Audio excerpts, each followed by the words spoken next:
శ్రీమదాంధ్ర మహాభారత ప్రవచన మహాయజ్ఞాంతర్భాగముగా 580వ రోజు ప్రవచనం. శ్రీమదాంధ్ర మహాభారతంలోని 13వ పర్వం, శాంతి సప్తకంలోని ద్వితీయ పర్వమైన ఆనుశాసక పర్వములో తృతీయ శ్వాసము, పేజీ నంబరు 440, పేజీ నంబర్ 440, 298 ఆట గలది పరిచయం. సర్వవర్ణములకు సామాన్యమైన ధర్మము అని చెప్పారు. అసలు అంత క్రిస్టల్ క్లియర్ గా చెప్పారు చూడండి. అసలు స్నానము ఎలా చెయ్యాలి, ప్రక్షాళన కూడా ఎలా చేసుకోవాలో కూడా చెప్పారండి. నిజంగా అది మీరు అనుకోవచ్చు ఏంటండి ఇది భారతంలో చెప్పాలంటే పద్ధతి. ఎందుకని ఏ మన సాంప్రదాయం అయితే, ఏ నాగరికత అయితే బాగా అభివృద్ధి చెందుతుందో అక్కడ ప్రతి విషయం చెప్తారు. శాంతిపరం మొట్టమొదటిలో మొహం ఎలా కడుక్కోవాలో చెప్పారు. అది ఇప్పుడు మనం చెప్పారు. చెప్పమ్మా. ఆటవేళ అస్థి కలిగి హీనమగు జంతువైన తద్విగుణ వృత్తి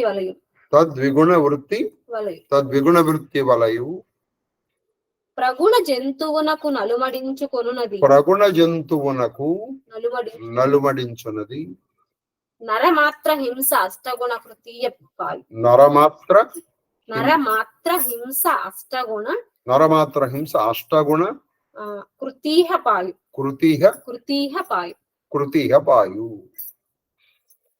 ఎముక లేని జంతువుల్ని అని నేను చెప్పామండి. అది బోన్లెస్. ఇప్పుడు ఏం చెప్తున్నారంటే మళ్ళీ అస్థి కలిగి హీనమగు జంతువైన అంటే ఎముకలు ఉన్నాయి దానికి, అది హీన జంతువు. అంటే ఇప్పుడు మీరు ఉదాహరణకి పిల్లి, కుక్క, పంది ఇటువంటి హీన జంతువు మనం వాటిని పట్టుకోకూడదు. హీనమగు జంతువైన తద్విగుణ వృత్తి వలయు. తద్విగుణము అంటే తక్కువ జాతి జంతువును చంపితే ప్రాయశ్చిత్తం 2 రెట్లు చేసుకోవాలి. తక్కువ జాతి జంతువునైనా నువ్వు చంపకూడదు. తద్విగుణ వృత్తి వలయు అంటే నువ్వు అసలు ఎముక లేని జంతువులను చంపకూడదు. ఎముక ఉన్న జంతువులను చంపామనుకో అది హీనదైన సరే దానికి 2 రెంతలు ప్రాయశ్చిత్తం చేసుకోవాలి. ఎలా ప్రాయశ్చిత్తం చేసుకోవాలో చెప్పారు. ఒకరోజు ఉపవాసము, అది నిన్న మనం నేర్చుకున్నాం. దానికి 2 ఇంతలుగా నువ్వు ప్రాయశ్చిత్తం చేసుకోవాలి. తర్వాత ప్రగుణ జంతువునకు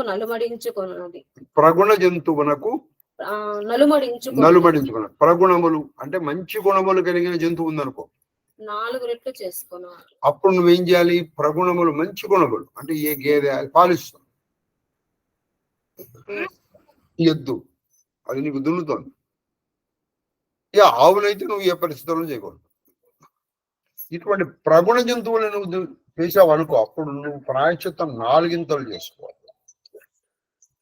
దానికి 4 ఇంతలు చేసుకోవాలి. తర్వాత నరమాత్ర హింస. ఇక నరహింస చేసావు అనుకో అంటే మనుషులు అష్టగుణ 8 రెట్లు చేసుకోవాలి. ఇది నువ్వు చేస్తే 8 రెట్లు. అసలు బోన్ చేస్తే నిన్న చేయాలి. దానికి హీన జంతువుని చేస్తే దానికి ద్విగుణం, ప్రగుణమైన చేస్తే 4 రెట్లు. నరహింస చేసావు అనుకో దానికి 8 రెట్లు ప్రాయశ్చిత్తం చేసుకోవాలని చెప్పి. తర్వాత కందపద్యం. హీన నరునట్ల గుర్రము ఏనుగును మనుష్య వధం అనేకాబ్దిక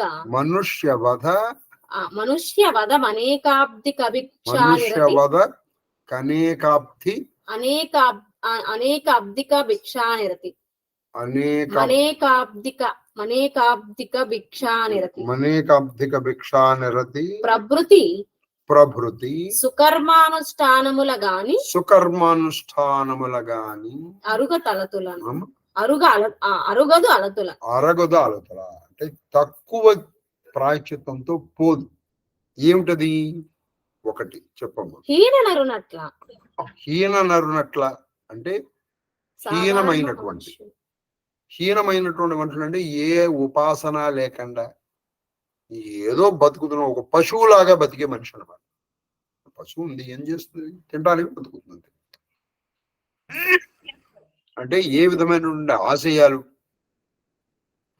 తర్వాత ఏ విధమైనటువంటి సత్సాంప్రదాయాలు లేకుండా బతికే ఒక హీనమైనటువంటి వాడు మనిషి. వాడు ఎవడైనా సరే, ఏ జాతి వాడైనా, ఈ వర్ణాల్లో ఏ వర్ణం వాడైనా అటువంటి వాళ్ళలాగానే గుర్రమును ఏనుగును గుర్రాను మనుష్యవధ మనేకాబ్దిక భిక్షానిరతి. నువ్వు గుర్రమును చంపినా, ఏనుగును చంపినా, హీనుడైనటువంటి మనుషుని చంపినా భిక్షానిరతి. నువ్వేం చేయాలంటే నీ ప్రాయశ్చిత్తము అడుక్కుని బతకాలి. ఎన్ని సంవత్సరాలు? అనేక సంవత్సరాలు నువ్వు భిక్ష ఎత్తుకుని బతికితే ఈ గుర్రముని, ఏనుగుని, వాడు హీనుడైనే అయినా కానీ వాడిని చంపకూడదు. చంపితే గాని అప్పుడు నీకు ఈ ప్రాయశ్చిత్తం పోదు. అనేకాబ్ది నిరతి అలా చేసి ప్రవృత్తి సుకర్మానుష్ఠానముల గాని ప్రవృత్తి సుకర్మ. నువ్వేం చేయాలి ఆ సమయంలో? ఇలా భిక్ష ఎత్తుకుని బతుకుతూ కూడా నువ్వు మంచి మంచి కర్మలు చేస్తూ ఉండాలి. మంచి కర్మములు, జప తప అనుష్ఠానములు నీకు ఉన్నంతలో యజ్ఞయాగాదులు చేస్తూ ఉండాలి. ఏది భిక్షం ఎత్తుకుని బతుకుతూ చేస్తుంటే అలా చేస్తే గాని నీకు ప్రాయశ్చిత్తం. నువ్వు గుర్రముని గాని, ఏనుగుని గాని, హీనమైన మనుషుల్ని గాని చంపితే నీకు ఇటువంటి పనులు చేస్తే గాని నీకు ఆ పాపము పోదు. నేను ఆవేశంలో చేశానండి, ఇంకో దాంట్లో చేశానండి, నువ్వు ఎలాగన్నా చెయ్యి. హీనమైన వాడిని చేస్తాను, ఇక స్త్రీ హత్య చేస్తే అది సంగతి. గుర్తుపెట్టుకోండి ఇదంతా, అది సంగతి. తర్వాత అడిగింది కళ్ళు త్రావుట గురుతల్ప గమనము అధిక పాతకములు. కళ్ళు ఎప్పుడు తాకూడదు. రెండోది గురుతల్ప గమనము అంటే గురువు గారు పడుకునేటువంటి పక్క మీద మనం పడుకోకూడదు. మీకు గురువు ఉన్నాడంటానికి గుర్తు ఏమిటయ్యా అంటే మన ఇంట్లో ఆయనకి సంబంధించినవి ఉంటే ఆయన ఉన్నట్టే. ఆయనకి సంబంధించిన ఉంటే ఆయన ఉన్నట్టే అక్కడ. అంటే ఆయన వచ్చినప్పుడు మాత్రమే ఆ కుర్చీ వాడతాం మనం. ఆయన వచ్చినప్పుడు మాత్రమే ఆసనం వాడతాం. ఆయన వచ్చినప్పుడు మాత్రమే ఆ పంచపాత్ర, ఉద్ధరణి అవి వాడతాం. గురువు గారు మీ అదృష్టం కొద్దీ మీ ఇంట్లో పడుకునే అవకాశం కూడా వచ్చింది అనుకో, ఆ తల్పము, ఆ శయ్య మిగతా అప్పుడు వాడకూడదు. దాన్ని దానికి దండం పెట్టుకుంటే గురువు గారికి దండం పెట్టుకున్నట్టే. గురుతల్ప గమనము చాలా పాపం అని చెప్పారు. ఇంకో అర్థం కూడా చెప్తారు. సరే ఆ సభలో ఎందుకు చెప్పడం అని చెప్పట్లేదు.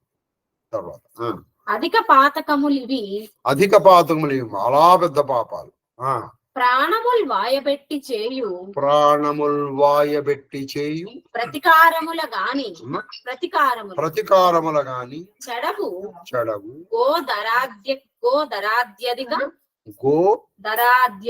గోధరాద్యధిక దానములనైన నరుగవండు.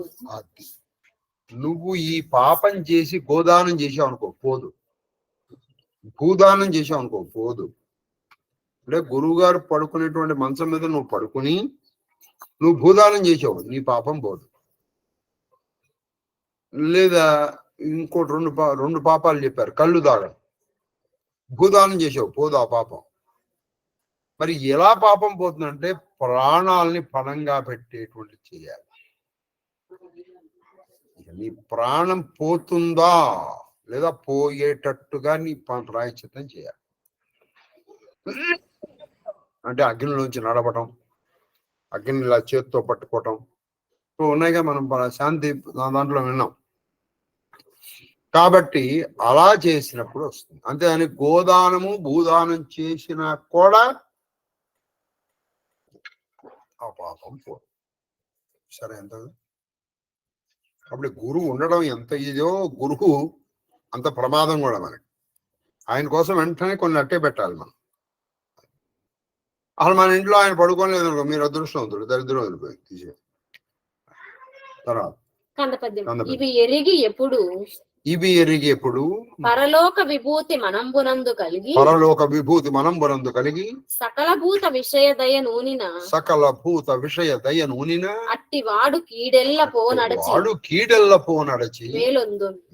కాబట్టి ఇవి నువ్వు బాగా గుర్తుపెట్టుకోనైనా, వీటిని గుర్తుపెట్టుకుని అన్ని భూతముల పట్ల దయగలిగి, అన్ని భూతములు అంటే భూత ప్రేత పిశాచాలు కాదు, అన్ని ప్రాణుల పట్ల, ఇక్కడ ప్రభుత్వం అంటే ప్రాణుల పట్ల దయగలిగి అన్ని ప్రాణుల యొక్క హితము కోరుకుంటూ నువ్వు నడిచావు అనుకో, అప్పుడు నీకు ఏ ఆపద రాదు, పైగా నీకు శుభాలు కలుగుతాయని చెప్పారు. నీకు ఆపద రాదు, శుభములు కలుగుతాయి అని గంగాధరుడు భూషణుడు చెప్పారు. తర్వాత ఈ నెరిగైకొని ఇవన్నీ సామాన్య ధర్మాన్ని అందరికి. ఈ నెరిగైకొని శూద్రుండైన క్రమవృత్తి నవ్యయంబగు పదమున్ కానన్ పడయుట. చూసారా, ఈ విధంగా చేస్తే శూద్రుడైన క్రమము పునరావృత్తి రహిత శాశ్వత పరబ్రహ్మలోకాన్ని కూడా అతను పొందగలడు. పడయుట కల్గును వానికి నియమముల త్రోవ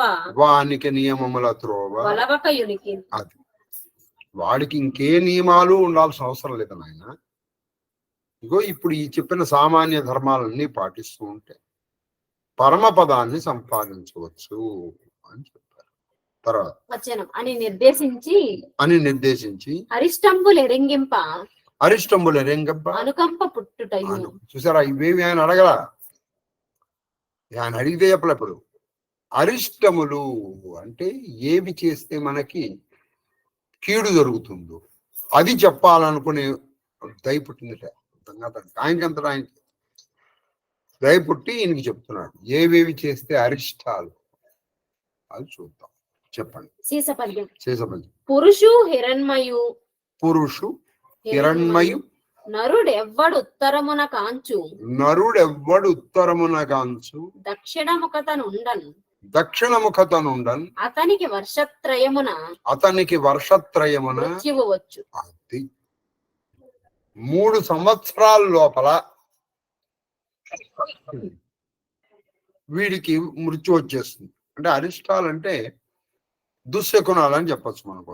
ఏమిటయ్యా అంటే పురుషు హిరణ్మయు నరుడెవ్వడు గాంచు ఉత్తరమున గాంచు దక్షిణముఖతనుండ. ఆయన దక్షిణముఖంలో ఉన్నాడు. ఆయన ఎవరు? ఒకతను దక్షిణముఖంగా ఉండగా ఉత్తరముఖంగా ఆయనకి ఎవరన్నా పురుషుడు హిరణ్మయుడు. హిరణ్మయ పురుషుడు అంటే బంగారంతో నిండినటువంటి ఒక మనిషి కనిపించాడు అనుకో. ఎక్కడ? ఉత్తరం వైపు. నువ్వు దక్షిణం వైపుగా ఉండగా ఎందుకో ఇటు తిరిగేటప్పటికీ నీకు ఉత్తరం వైపున ఒక బంగారపు కుందో ఉన్న మనిషి కనిపించాడు. ఫినిష్. అంటే వాడికి 3 సంవత్సరాల లోపల వాడు మహాదేవ అయిపోతాడు. ఇటువంటి కనిపిస్తాయి మనకి. అది తర్వాత రవి మండలము నిష్ప్రభము కాగా కనిన 2 ఏడుల. ఇప్పుడు ఒక్కొక్కసారి సూర్యమండలం ఉంటుంది, అది అసలు ప్రభలు ఉండదు. ఏమిటో అక్కడంతా చీకటి ఉన్నట్టుగా కనిపిస్తుంది. ఇప్పుడు వెలుగుండదు. ప్రభలు అంటే వెలుగుండకుండా ఉందని కనిపించింది అనుకో, వాడు 2 సంవత్సరాల్లో మహాదేవ. తర్వాత కౌముది తన నీడ తూటు చూచిన కౌముది తన నీడ తూటు చూచిన తన నీడ తూటు తూటు చూచిన ఒక్క ఏట కౌముది వెన్- వెన్నెల. కౌముది అంటే వెన్నెల. వెన్నెల తన నీడలో వెన్నెలలో తన నీడ వెన్నెలలో తన నీడ తూటు చూచిన తూటు చూచిన. తూటు రంధ్రం చూస్తే అంటే వెన్నెలో నువ్వు ఉంచున్నావు, నీ నీడ కనపడుతుందిగా. ఆ నీడల్లో నీకు ఒక రంధ్రం కనిపించింది అంటే నీ నీడ ఫుల్గా లేదు, ఓ చిన్న రంధ్రం లాగా కనిపించింది అనుకో. నీకు ఫినిష్. ఒక సంవత్సరంలో వీడు మహాదేవ.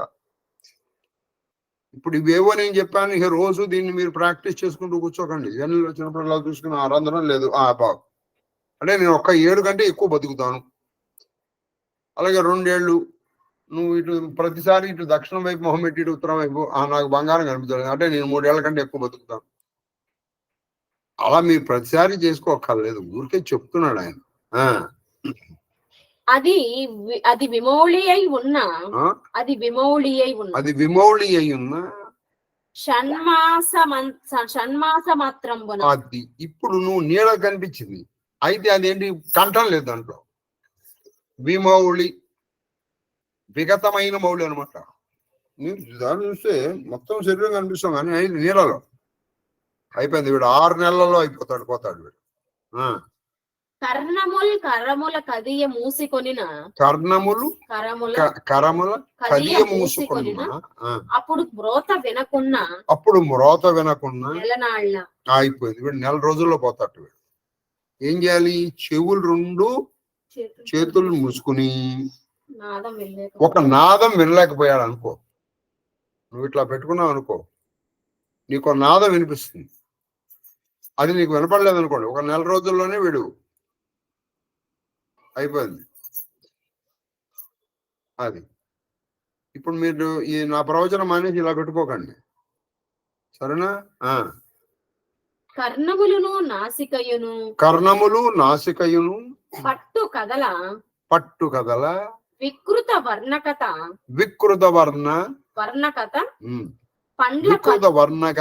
పండ్ల కన్నుల కలుగు నాడే మరణమండు. అదే రోజున మరణం వచ్చేస్తుంది. ఏమిటవి? చెవులు, నాసిక అంటే ముక్కు, పట్టు కదల అంటే ఏమిటో పట్టు తప్పినట్టుగా ఉంటుంది. అలాగే కళ్ళు ఆ వర్ణం తప్పింది అనుకోండి, వివర్ణములు అవటం. వాడు వివర్ణములు అయినాయి అనుకోండి, అయిపోయింది. ఆ రోజునే వీడు మృత్యు. అది తర్వాత వచనం. ఇక్కడ విశేషంలో హిరణ్యకుడు అంటే సూర్యబింబంలో ఉండే శ్రీమన్నారాయణుడు, సూర్యబింబంలో ఉండేటువంటి సూర్యనారాయణుడు. ఇప్పుడు మండలాంతర్గతం హిరణ్మయం భ్రాజమానవ పురుషం శుచిస్మృతం అని నారాయణుడు అనుకోవచ్చు, శివుడు అనుకోవచ్చు. ఆ నారాయణుడు సూర్యుడు ఉత్తరాన ఉదయించడం అనర్థదాయకం కదా. ఇప్పుడు నీకు సూర్యుడు ఉత్తరంగా కనిపించాడు అనుకో, అది అనర్థదాయక. కనుడు ఉదయించడు ఉన్నట్టుగా అనిపిస్తుంది నీకు. అది అట్లు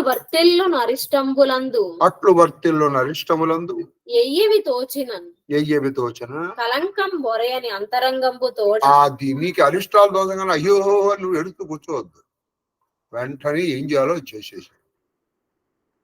అరయంబు నువ్వు కలత పొందొద్దు. కలత పొందని మనస్సుతో కృష్ణాకలితం పైన సంసారంబునందలి, అది కృష్ణాకలితంపైన సంసారంబునందలి వ్యాసంగంబు వదలి. అది వెంటనే ఏం చేయాలంటే ఈ నలుపయ్యే ఏముంది సంసారం, ఈ సంసారంలో ఉన్నటువంటి వ్యామోహాన్ని తెంచేసుకో.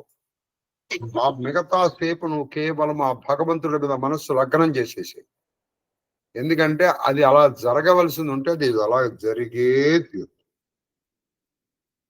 అప్పుడు నువ్వు చేయాలి. ఇప్పుడు మనం భాగవతంలో ఒక ఆయన గురించి నేర్చుకున్నాం, మీరు గుర్తుంది.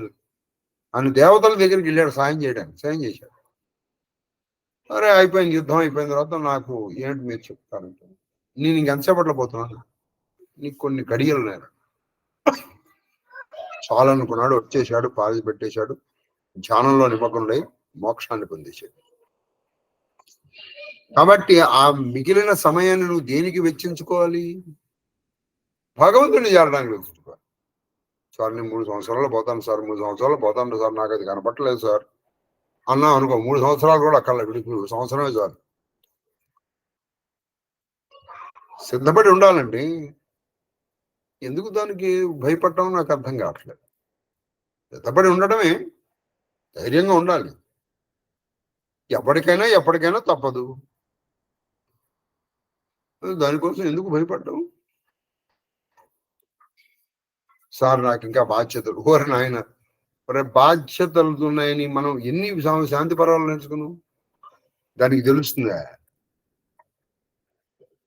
పాప ఆయనకి అమెరికా ఒకసారన్నా వెళ్దాం ఉంది, ఈయన వదిలిపెట్టేద్దామని లక్ష్మీనారాయణ గారిని వదిలిపెట్టిందే. అలా క్వశ్చన్లని ఎవరి టైం అది, ఆ టైం వదిలిపెట్టినప్పుడు వాడు వెళ్ళిపోతుంటాడు అంతే. నీ స్టేజ్ వచ్చినప్పుడు నువ్వు దిగవు, నువ్వు దిగిపోతావు అంతే. నీకు ట్రైన్ ఎంత నచ్చినా నీ స్టేషన్ రాగానే నువ్వు దిగిపోవాలి.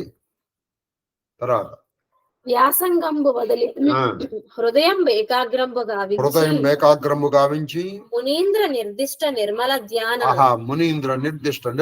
ధ్యాన కర్మంబులను తగిలి.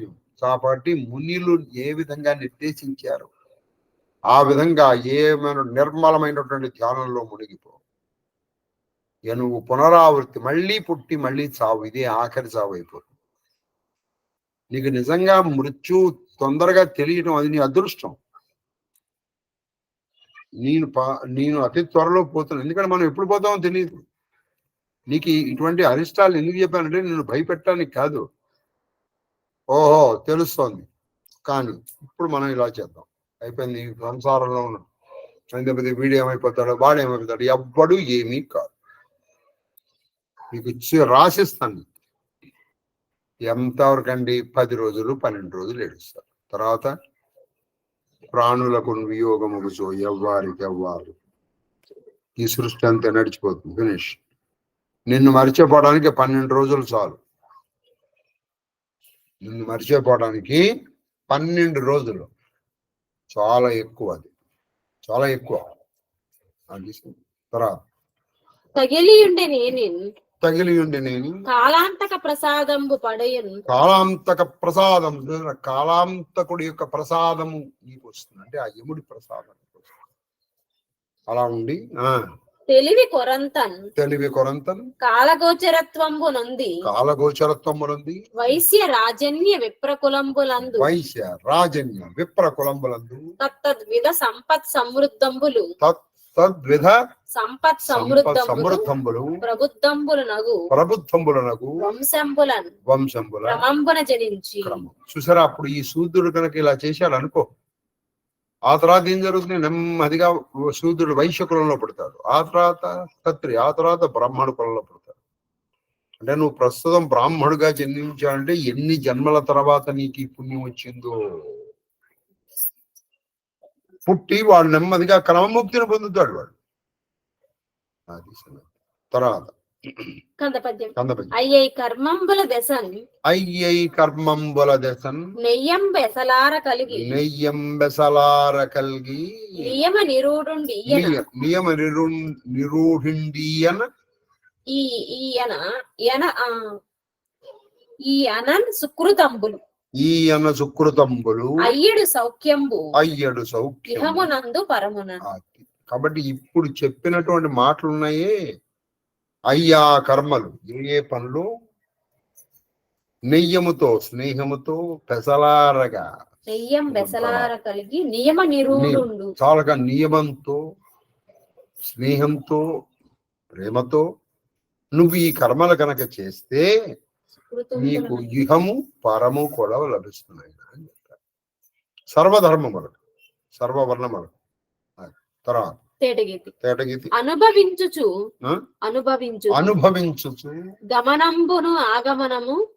గమనము ఆగమనము ఆచరించుచు బ్రహ్మ సభాంతమైన పుణ్యలోక నికాయంబు పొంది ఎల్ల నెరిగి ఊహించి ఇట్లని ఎడతలంచు. నాయన తలుచుకో. ఏమిటంటే మళ్ళీ అనుభవించుచు గమనంబు అనుభవించు గమనము అంటే రావడం పోవటం, రావటం ఆగమనం. పోవటం రావటం పోవటం ఆచరించుచు ఆచరించు అంటే నువ్వు పుట్టడం చావటం అది గమాగమనములు. బ్రహ్మ సభాంతమైన పుణ్యలోక నికాయం. బ్రహ్మ సభాంతమైన అంటే బ్రహ్మ సభల్లోకి అంతం అంటే ఎక్కడికి పుణ్యలోకాలకు వెళ్ళిపోయినా నువ్వు మళ్ళీ తిరిగి రావు. ఆ పుణ్యలోకములకు నికాయంబు పొంది ఎల్ల నికాయంబు పొంది అంటే ఆ సమూహాన్ని పొంది అన్నీ తెలుసుకొని ఊహించి ఇట్లని ఎడదలంచు. దాన్ని ఊహించు. ఈ మనసులో పని పెట్టుకో.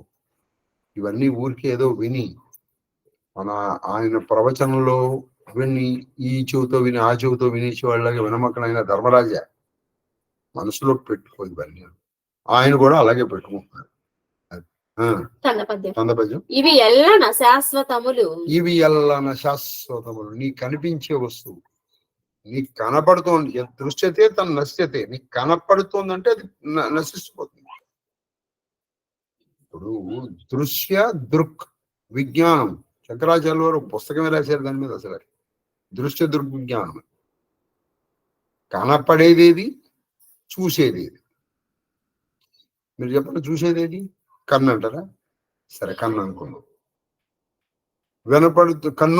కన్నుతో స్టార్ట్ చేద్దాం. చూద్దాం. మీరు ఒక విషయం మీద బాగా ప్రత్యేకంగా ఆలోచిస్తున్నారు. అప్పుడు ఒక ఆయన వచ్చి ఎదుర్కొన్నా నుంచున్నాడు. మీ కన్ను ఆయన్ని చూసింది. ఆయన వచ్చి అండి మీరా చూడలేదండి. చూడలేదేంటి? నీ కన్ను చూసింది. ఆయన ఎదుర్కొన్నా ఉన్నాడు ఆయన. కాబట్టి ఇప్పుడు కన్ను ద్రష్ట దృశ్యమా? దీని మీద పెద్ద విచారణ జరుగుతుంది. ద్రష్ట అంటే చూసేది, దృశ్యం అంటే చూడబడేది. ఇప్పుడు అక్కడ వ్యక్తి ఉంది, ఆ వ్యక్తి దృశ్యం, నీ కన్ను ద్రష్ట. ఇప్పుడు నువ్వు మనస్సు అన్యంగా ఏదో బాగా తీవ్రంగా ఆలోచిస్తున్నావు. కాబట్టి నీ మనసు నుండి అది ఉంది. ఎదురుకుండా ఉన్న వ్యక్తి నీకు ఆయన వచ్చి పెద్దగా నువ్వు స్పృహలోకి రాలేవు.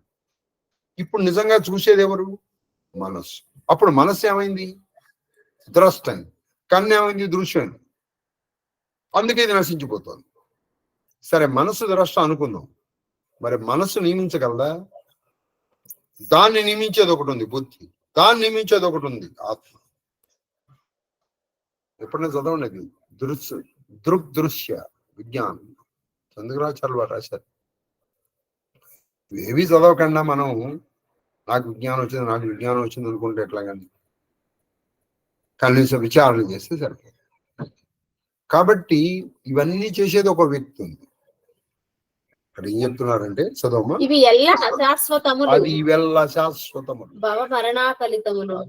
భవభరణాకలితములు. ఇవి భవబంధంలో నిన్ను వేసేవే కానీ నువ్వు ఏది చూసినా తెలిసిపోతుంది.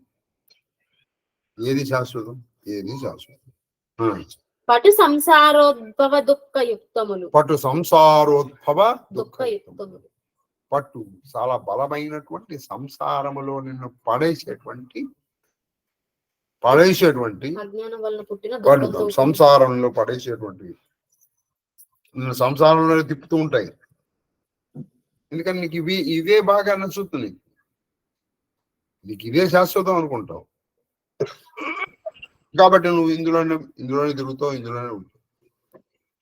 ఇది ఒక పురుగు కనుక బురదలోనే పుట్టి బురదలోనే పెరిగి బురదలోనే తెచ్చిన అదే శాశ్వతం అనుకుంటావు. తర్వాత సుఖలభయుతములు వీని యందు లౌల్యం వేళ. సుఖలభయుతములు, ఇందులో సుఖం ఏం లేదని అంటారు. దీని యందు లోలత ఎందుకయ్యా? నీకు సుఖాన్ని ఇవ్వవు, దుఃఖాన్ని తెచ్చిపెడతాయి. కాబట్టి ఇది నేను కాదు అని తెలుసుకో అని చెప్పారు. తర్వాత అని తలంచి ఇదంతమ్మా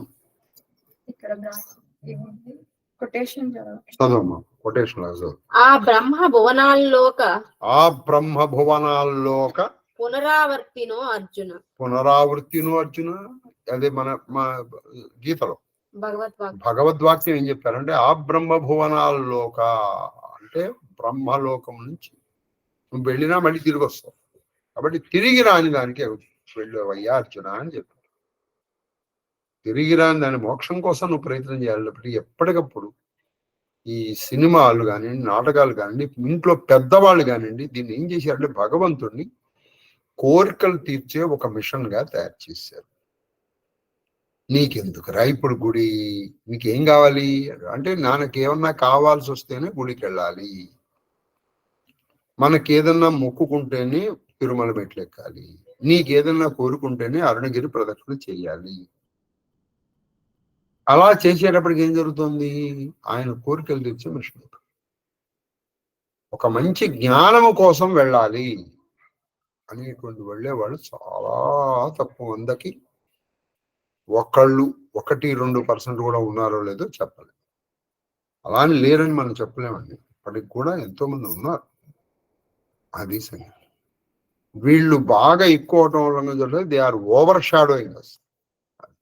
తర్వాత వచనం అని తలంచి అపునర్భవకారియు, చూడండి, అపునర్భవకారియు అంటే మళ్ళీ పుట్టటాన్. పునర్భవం అంటే మళ్ళీ పుట్టడం, మళ్ళీ పుట్టనివ్వనటువంటి అనధికంబును అనధికము అంటే అది తక్కువ కాదు, చాలా ఎక్కువైంది. అచలము కదలనేది ధర్మంబు కోరుచుండు. చూసా, ధర్మాన్ని కోరుతున్నాయి. తర్వాత అకృత కర్మ ఫలంబునందను కృత కర్మ ఫలంబు తొరంగను ఎవ్వరికి వశంబు కామి. ఆహా, చూసారా, అకృత కర్మ ఫలము అంటే నువ్వు ఒకటి చేయలేదు, ఆ చేయలేని ఫలం నువ్వు పొందగలవా? పొందలేవు. చేసిన ఫలాన్ని పొందకుండా ఉండగలవా? ఉండలేవు. అంతే కదండి. దీంట్లో మీరు పెద్దగా ఆలోచించాల్సిన అవసరం ఏం లేదు. మీరు గంగానది వరకు వెళ్ళి స్నానం చేయలేదు కాబట్టి ఆ ఫలితాన్ని మీరు పొందగలరా? లేదు. మీరు వెళ్ళి గంగానదిలో స్నానం చేశారు, ఆ ఫలితాన్ని పొందకుండా ఉండగలరా? లేదు. ఇది పొందకుండా ఉండలేరు. చేసిన తర్వాత చెయ్యంది మీరు పొందలేరు. ఎలాగో ధ్రువం బగుటం చేసి అది ఖచ్చితం అవటం వల్ల కృతకర్మ విశేషంబున నతండు, అది కృతకర్మ విశేషంబున అంటే చేసిన పనుల యొక్క గొప్పతనంతో వాసవాది వరిష్ట సహవాసంబున, ఆ వాసవాది వరిష్ట సహవాసమున, వాసవాదులు అంటే ఇంద్రాదులు అనేటువంటి గొప్ప వాళ్ళ స్నేహంతో వర్తించి, అది నువ్వు ఎప్పుడైతే పుణ్యలోకానికి వెళ్ళావో ఆ పుణ్యలోకంలో ఇంద్రుడు అటువంటి వాళ్ళు కనబడతారు. వాళ్ళ సహవాసంతో నువ్వు ఇంకా ముక్తికి వెళ్తావు. అందుకని మంచి వాళ్ళ స్నేహాన్ని ఎప్పుడు వదులుకోకూడదు. నువ్వు వదులుకున్నావంటే నీకంటే పిచ్చివాడు, నీకంటే దురదృష్టవంతుడు ఇంకోడు లేడు. ఒక మంచి అనుష్ఠాన పరుడు ఉన్నాడండి, ఆయన ఉన్నారు, నీకు తెలుసో తెలియకో ఇంటికి వెళ్ళావు అనుకో, నీకు ఏదో తీద్దాము ఏమండి నేను అరుణాచలం వెళ్ళానండి అని చెప్తున్నాను. కాబట్టి విన్నంతసేపు నీ మనసు అరుణాచలం మీద ఉంది. నాకు ఇటువంటి వాడు ఎందుకులే అనుకున్నావు అనుకో, అంటే వాడి జీవుడు ఇంకా బాగుపడే యోగం వాడికి రాలేదు. జీవుడు బాగుపడే యోగం లేదు కాబట్టి వాడు అలాగే ఉంటాడు. అది తర్వాత పుణ్యఫల కాలమున అంతమున పుణ్యఫలకాలమున ఎంతమున నితాంత సంప్రబుద్ధ జనము వంశమున పుట్టి చూసారా, వంశమున పుట్టి బ్రహ్మ సంస్కారముల నెల్లబడసి అతిథి దేవ పితృకోటులకు పరితృప్తి చేసి. ఇంకా ఉంది దీన్ని. నువ్వు ఇలా చేసావనుకో ఏం జరుగుతుందో తెలుసా? చెప్పమ్మా. పుణ్యఫల కాలం నువ్వు మంచి పనులు చేసావు, ఆ ఫలం వచ్చింది, ఆ ఫలం వస్తుంది. ఆ వచ్చే సమయంలో ఏం జరుగుతుందో తెలుసా? అంతమున చివరికి నితాంత సంప్రబుద్ధ జనము, అంతము లేనటువంటి మంచి జ్ఞానము కలిగినటువంటి వాళ్ళు నీ వంశంలో పుడతారు. సో నీ వంశంలో ఒక శంకరాచార్యుల వారు పుట్టవచ్చు, ఒక రమణ మహర్షి పుట్టవచ్చు, ఒక కావ్యకంఠ వాసిష్ఠ గణపతి ముని పుట్టవచ్చు, ఒక డొక్కా సీతమ్మ గారు పుట్టవచ్చు, ఒక భారతీ తీర్థ స్వాముల వారు పుట్టవచ్చు, ఒక విధుశేఖర భారతీ స్వాముల వారు పుట్టవచ్చు, ఒక చంద్రశేఖర సరస్వతి స్వాముల వారు పుట్టవచ్చు. ఈ వంశంలో పుడతారు అటువంటి వాళ్ళు. వాళ్ళు మొత్తము ఇక నీ వంశంలో ఈ 7 తరాలు 10 తరాలు కాదు, ఇటు అటు మొత్తం పుట్టి ఏం చేస్తారా వంశమున పుట్టి బ్రహ్మ సంస్కారముల నెల్లపడచి బ్రహ్మ సంస్కారములను అంటే బ్రహ్మ జ్ఞానాన్ని మొత్తం పొంది అతిథి దేవ పితృకోటులకు అది అతిథులకి దేవతలకి పితృ యొక్క సమూహములకు తృప్తి చేసి వాళ్ళని తృప్తిపరిచేస్తారు. చూసారా, రాముడు పుట్టాడు ఎందుకని? ఎంతమంది పుణ్య ఫలం అది. మనం అందుకని పుణ్యకర్మలు చేయాలి.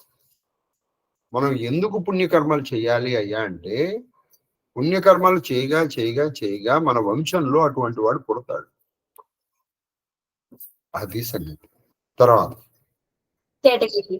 భార్య పుత్రులు ఆదిగ గల భార్య పుత్రుల ఆదిగ భార్య భార్య భార్య పుత్రుల ఆదిగ గల భార్య పుత్రుల ఆదిగా గల పాశ సంచయంబు నిరసించి పాశ సంచయం అటువంటి వాడు పుట్టి ఏం చేస్తాడు? వాడు పరితృప్తులు చేసి సంసారాన్ని వదిలేస్తాడు.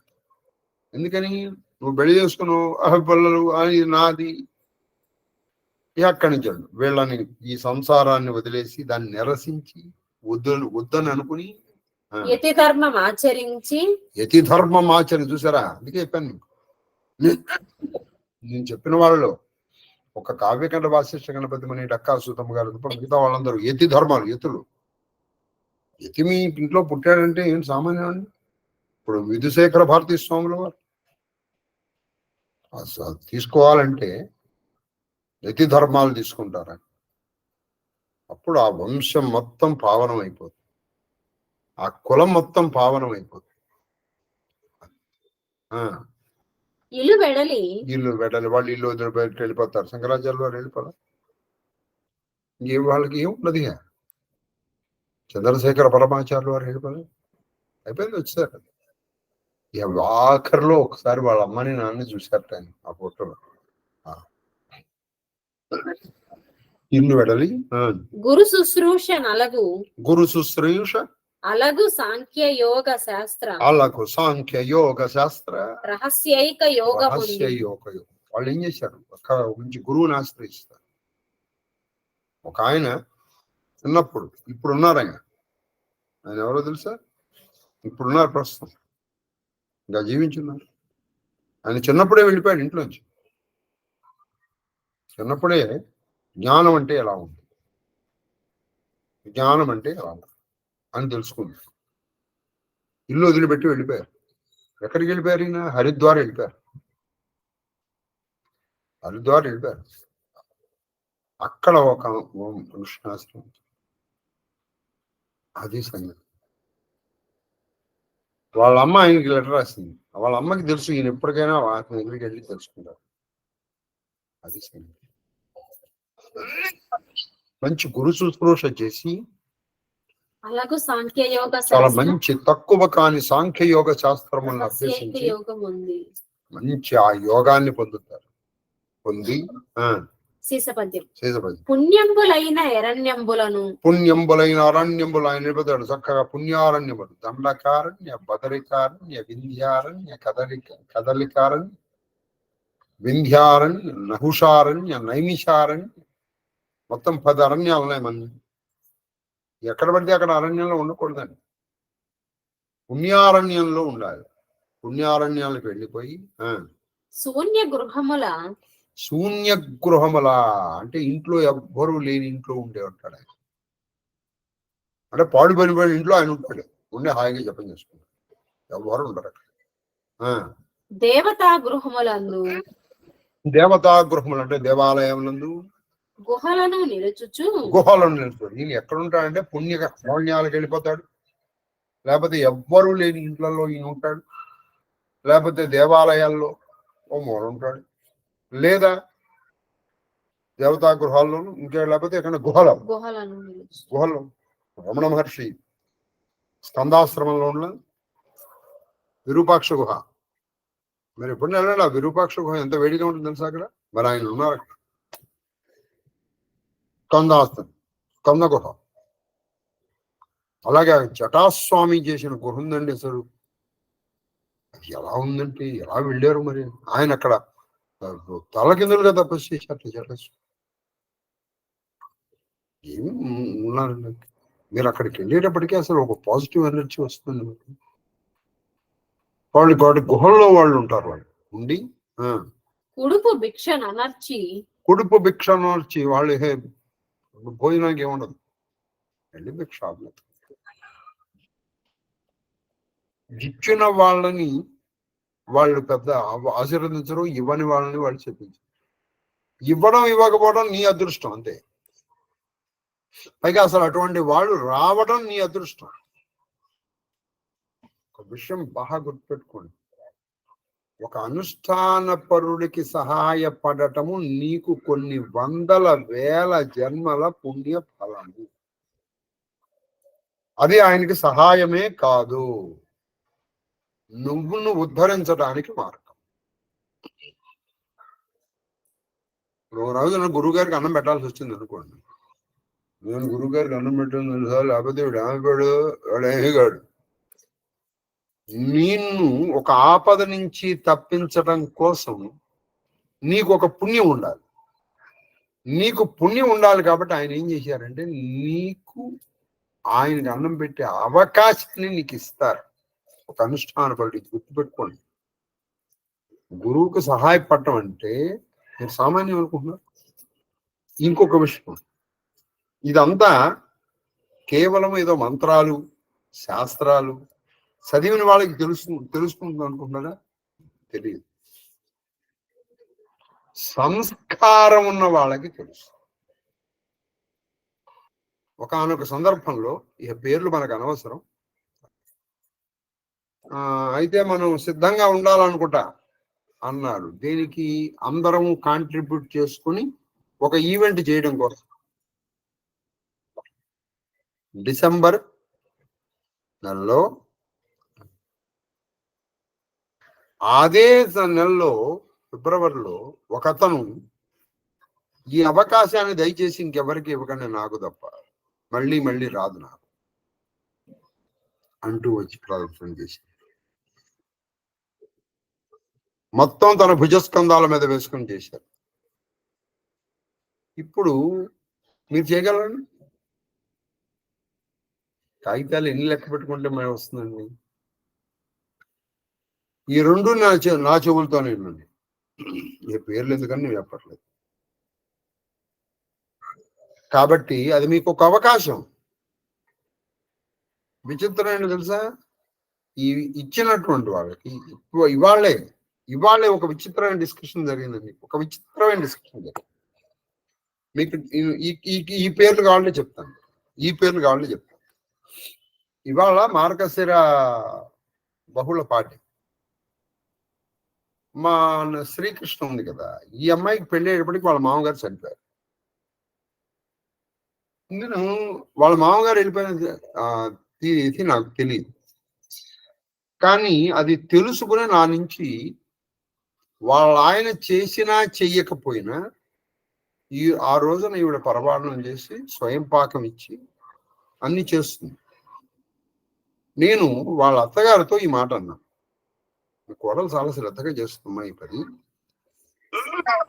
మరి ఈ నెల ఇంకా చేయలేదు, అది ఎప్పుడు వచ్చిందో ఏమిటో అన్నా.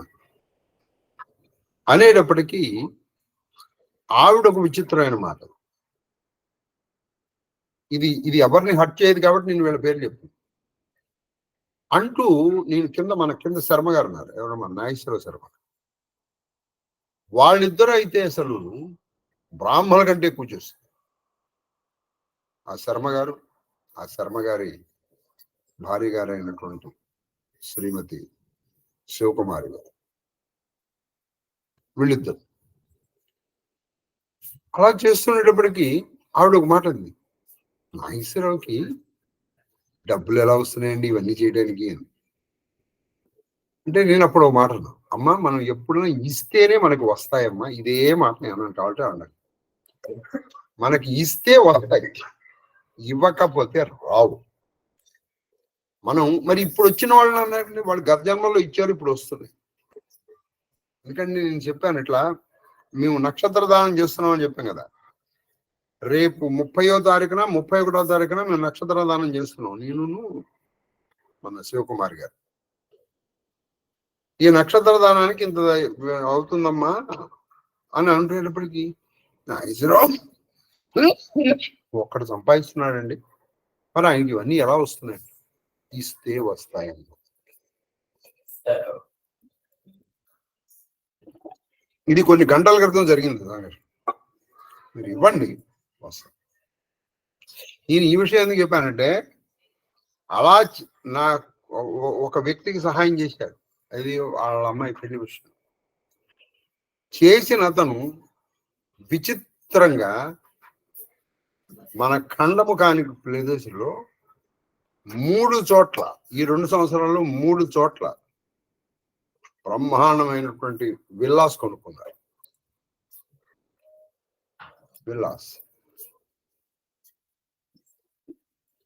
అతను చెప్పిన మాట, మాస్టర్ గారు, గురువు గారు, లేదా సార్ మీకు ఇచ్చిన ప్రతి పైసకి కొన్ని వేల రెట్లు తిరిగి వచ్చినాయండి, వేల రెట్లు నాకు తిరిగి వచ్చేసినాయి. మరి అదే మాస్టర్కి, అదే సార్కి, అదే గురువు గారికి నా దగ్గర ఆయన దగ్గర ఉపదేశం పొందిన వాళ్ళు కూడా అయితే మనం సిద్ధంగా ఉండాలన్నమాట అందరం వేసుకోవడానికి అన్నారు. ఈ మాట నా చెవుల్లో తిరుగుతూనే ఉంది. అందుకని తర్వాత నన్ను ఎంతో మంది బతిమాలారు తీసుకోవాలి.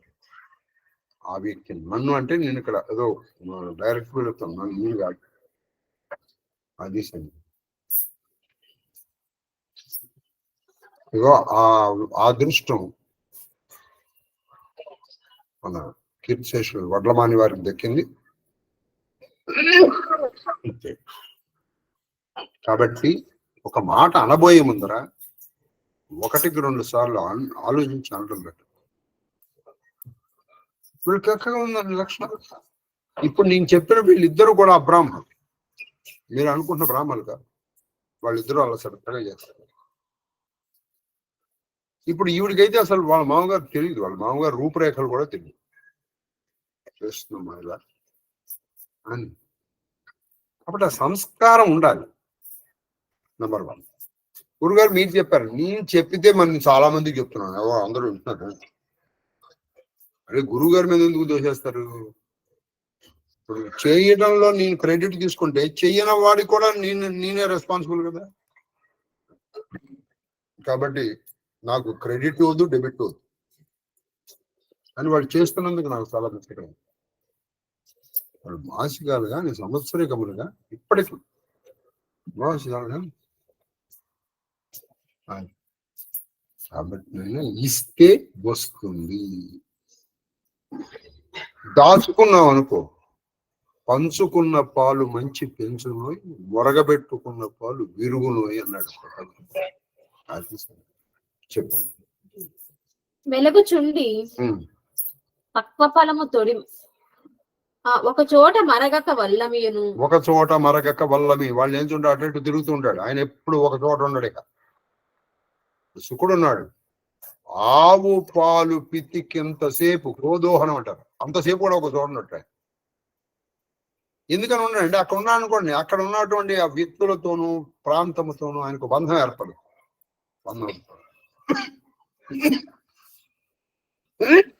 ఎక్కడ ఒక చోట ఉన్నాడు. కరతల భిక్ష తరుతల వాస, అది అసలు సన్యాసం అంటే. మనకంటే విలాసవంతమైనటువంటి ఇళ్లలో ఉంటూ, మనకంటే విలాసమైనటువంటి కారులో తిరుగుతూ, మనకంటే విలాసవంతమైనటువంటి వస్త్రములు ధరిస్తూ, ఏమిటే అంటే ఒక కాషాయం. అది కాదు. వలపును నెడలి వలపును నెడలి అంటే ఏ విధంగా ఇష్టపడడానికి ఇష్టపడడానికి ఒక చోట ఒక చోట ఇష్టపడడానికి ఇష్టం ఉండదు.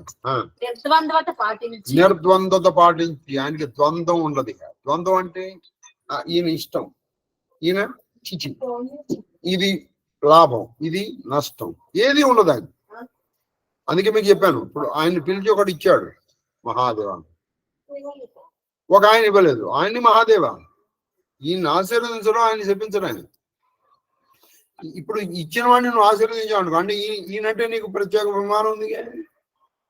ఈవిడు ఇవ్వలేదు అంటే ఈవిడి పట్ల నీకు ద్వేషం ఉంది. కాబట్టి ఇచ్చిన వాడి పట్ల ప్రేమ లేదు, ఇవ్వని వాడి పట్ల ద్వేషం.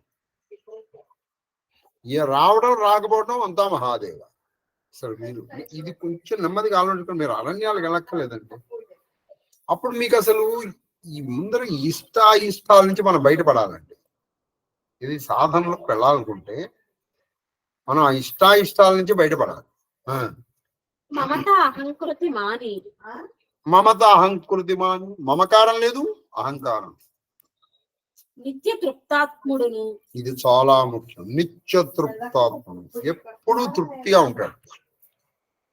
మీరు ఇప్పుడు ప్రస్తుతం ప్రపంచంలో 100కి 98 మంది వాడికి ఏదన్నా ఉండని, వాళ్ళు లేని గురించి ఆలోచించారు కానీ వచ్చింది కూడా మరే నీకు కోటి రూపాయలు ఉన్నాయి కానీ నాకు పసిఫిక్ సముద్రంలో ఇల్లు లేదండి. సముద్రంలో ఇల్లు ఎలా కట్టుకుంటావురా? వాడికి లేని దాని గురించే బెంగ గాని ఉన్న దాంతో తృప్తి పడాడు. 100కి 98 మంది. నిజంగా లక్షణం ఏమిటంటే నిత్య తృప్తత్వం, అంటే ఎప్పుడు తృప్తిగా ఉండడం. నువ్వు ఆలోచించుకో, నువ్వు నీకంటే తక్కువ వాళ్ళని చూసుకుంటే నువ్వు చాలా రకంగా ఉంటావు. నీకు కారు లేదయ్యా, నీకు చెప్పులు ఉన్నాయి, చెప్పులు కూడా లేకుండా ఎంతమంది ఇస్తున్నారు అక్కడ. సంతోషించు. కారు ఉందనుకో, నాకు ఫార్చునర్ కార్ లేదు సార్, 60 లక్షలు. ఏదో కారు ఉంది కదరా, ఏదైనా కారే కదరా. Comfort, it's a question of comfort, అంతేనా? ఏ కార్ పర్పస్ ఏంటి? నేను ఇక్కడి నుంచి అక్కడికి చేస్తాను, కారు అదే చేస్తాను. It's a question of comfort. కాబట్టి ఎదటి వాళ్ళ దాన్ని చూసి ఈర్ష్య పడకూడదు, మనకి లేదని అసూయ పడదు. నీకున్నదాంతో తృప్తి పడవు, అది ఏదైనా సరే. అది ఇదే మాట కరెక్ట్ ఇందాక వచ్చింది. నువ్వు ఇస్తూ ఉన్నావు అనుకో, నీకు వస్తూ, ఇస్తూ ఉంటే నువ్వు వస్తూ, లేకపోతే రాదు. తక్కువ ఫలము తొడిమ పాయు, త్రయంబకం యజామహే సుగంధిం పుష్టివర్ధనం ఉర్వారుకమివ బంధనాన్ మృత్యోర్ముక్షీయమామృతాత్. మృత్యోర్ముక్షీయమామృత, బాగా మిగల ముగ్గింది అనుకోండి పండు, దాని ముక్షి ఇలా పట్టుకున్నారనుకోండి, అంటే ఆ పై తొడిమి ఇలా పట్టుకున్నాడు, అది బాగా ముగ్గిందేమో, తోలు నీ చేతికి వస్తుంది, పండు కింద పడిపోతుంది, అలా పడిపోతాడు. అలా శరీరాన్ని వదిలేస్తాడు వినేష్. అదే మిగల మొగ్గలేదు అనుకోండి, ఆ చర్మం తీయడానికి నువ్వు చాలా కష్టపడాలి, పీలర్ వాడాలి, చాలా వాడాలి. లేకపోతే ఇవేవి కష్టపడాల్సిన అవసరం లేదు. జనాధీనత్వ రహితుండునై, జనాధీనత్వ రహితుండునై అంటే ఎవ్వరి మీదలో ఆధారపడి ఉండ. అధీనత్వ రహితుడై, గమ్య దిశ ఒక్కడనగలేక, గమ్య దిశ ఒక్కడనగలేక అంటే నాకు ఇది గమ్యస్థానము, నేను శ్రీశైలం వెళ్తే ఇంకెక్కడికి వెళ్ళక్కర్లేదు, అదే ఉండదు. అరుణాచలం వెళ్తే ఎక్కడ అవి వెళ్ళిపోతూ ఉంటారు, శరీరం ఎక్కడో ఒకడు పడిపోతుంది. మెలగుచుండి పక్వ ఫలము తొడిమ పాయు పగిది. చూడు, పక్వ ఫలము తొడిగా పాయు ఫలము, ఆ పక్వ ఫలం ఇలా తొడిమ నుంచి కింద పడిపోయినట్టుగా గుణచయంబు, ఈ గుణాలని వదిలేసి, సత్వ రజస్తమో గుణాలని వదిలేసి, అక్షయంబు అచలమును, అక్షయంబు అచలము నిరామయము పదము చెందు శుద్ధ భావమెసక. ఇక ఎటువంటి దానికి వెళ్ళిపోతే అక్షయము, అది ఎప్పుడు తరగదు. అక్కడ ఏ విధమైనటువంటి అనారోగ్యము లేదు. శాశ్వతం, పరమానందము, పరమ సుఖము అయిన పరమపదాన్ని చేరిపోతారు. సో పరమపదాన్ని చేరడానికి ఇవి మార్గాలు. ఇవేవి చేయకుండా నువ్వు నీ మారలు తిప్పుతూ కూర్చుంటాను నాకు పరమపదం వస్తుంటే పరమపదం రాదు, కాళ్ళు నొప్పులు వస్తాయి. ఇంకా కూర్చుని కొంచెం నొప్పులుగా కొడుతుంది. నువ్వు ముందర తపస్సు అనేటువంటిది కేవలం మాలలు తిప్పడం కాదు, మన పరివర్తనే తపస్సు. అది సంగతి. నీకు ఒకళ్ళ పట్ల ఈర్ష్య ద్వేషం మానేయాలి. అందరినీ సమానంగా చూడటం నేర్చుకో. నీకు వీడంటే ఇష్టం, వాడంటే అయిష్టం. ఎంతవరకు? క్షణంలో ఇట్లా అయిపోతుంది. ఎందుకు మనం ద్వేషించాలి చెప్పండి? ఎందుకు ఒకళ్ళ మీద పట్ల మన కోపం? వాడేమన్నా నీ ఆస్తి దొబ్బేశాడా? లేదుగా. కాబట్టి మనం వచనం అని చెప్పి భిక్షకుడిమ్మెయి నీడము పక్షి విడుచునట్లు నీడవు పక్షి విడుచున్నట్లు మాయబాసి అభేద్యం అక్షరమను తత్వంబును సాక్షాత్కృతి కూర్చి నిల్చు శాశ్వత పదవి. ఆ శాశ్వత పదవిలో చక్రమంటు. భిక్షుకుడు ఈ విధముగా నీడవు పక్షి విడుచున్నట్లు అంటే గూడు వదిలిన గూడు వదిలినటువంటి పక్షిలాగా వెళ్ళిపోతాడు బయటికి. ఇక దానికి గూడు ఉందనుకోండి, అది అయిపోయింది. దాంతో నీకు మమకారం ఏర్పడింది. ఆయనకి దేనితోనూ మమకారం లేదు, శరీరంతోనే మమకారం లేదు దానికి. కాబట్టి నీడవు గూడు విడిచినటువంటి పక్షిలాగా ఈ మాయ నుంచి బయటకు వచ్చాయన. అభేద్యము అంటే దాన్ని మనం భేదించలేదు. అక్షరము అంటే అది శాశ్వతము. క్షరం అంటే నాశనమయ్యేది. నాశనము కానటువంటి అనేటువంటి ఆ తత్వాన్ని సాక్షాత్కృతి గుర్చి అది సాక్షాత్కరించుకుంటాడు. అంటే ఆత్మ సాక్షాత్కారాన్ని పొంది ఆత్మ సాక్షాత్కార పరమాత్మ పదవిని పొంది ఆ శాశ్వత పదంలో అలా ఉండిపోతాడు. ఇదే జీవన్ముక్తి. జీవన్ముక్తికి ముఖ్య సాధనాలు ఏమిటి? ద్వంద్వాలు ఉండకూడదు, నిత్య తృప్తత. ఇవి మనం చేయొచ్చు. ఉన్న దాంట్లో బీ సాటిస్ఫైడ్. నాకు అది లేదండి. నీకు ఇల్లు ఉంది, వెంటనే నాకు ఇల్లు లేదండి. పెద్ద ఇల్లు ఇచ్చాడనుకో, ఇండిపెండెంట్ హౌస్ లేదండి.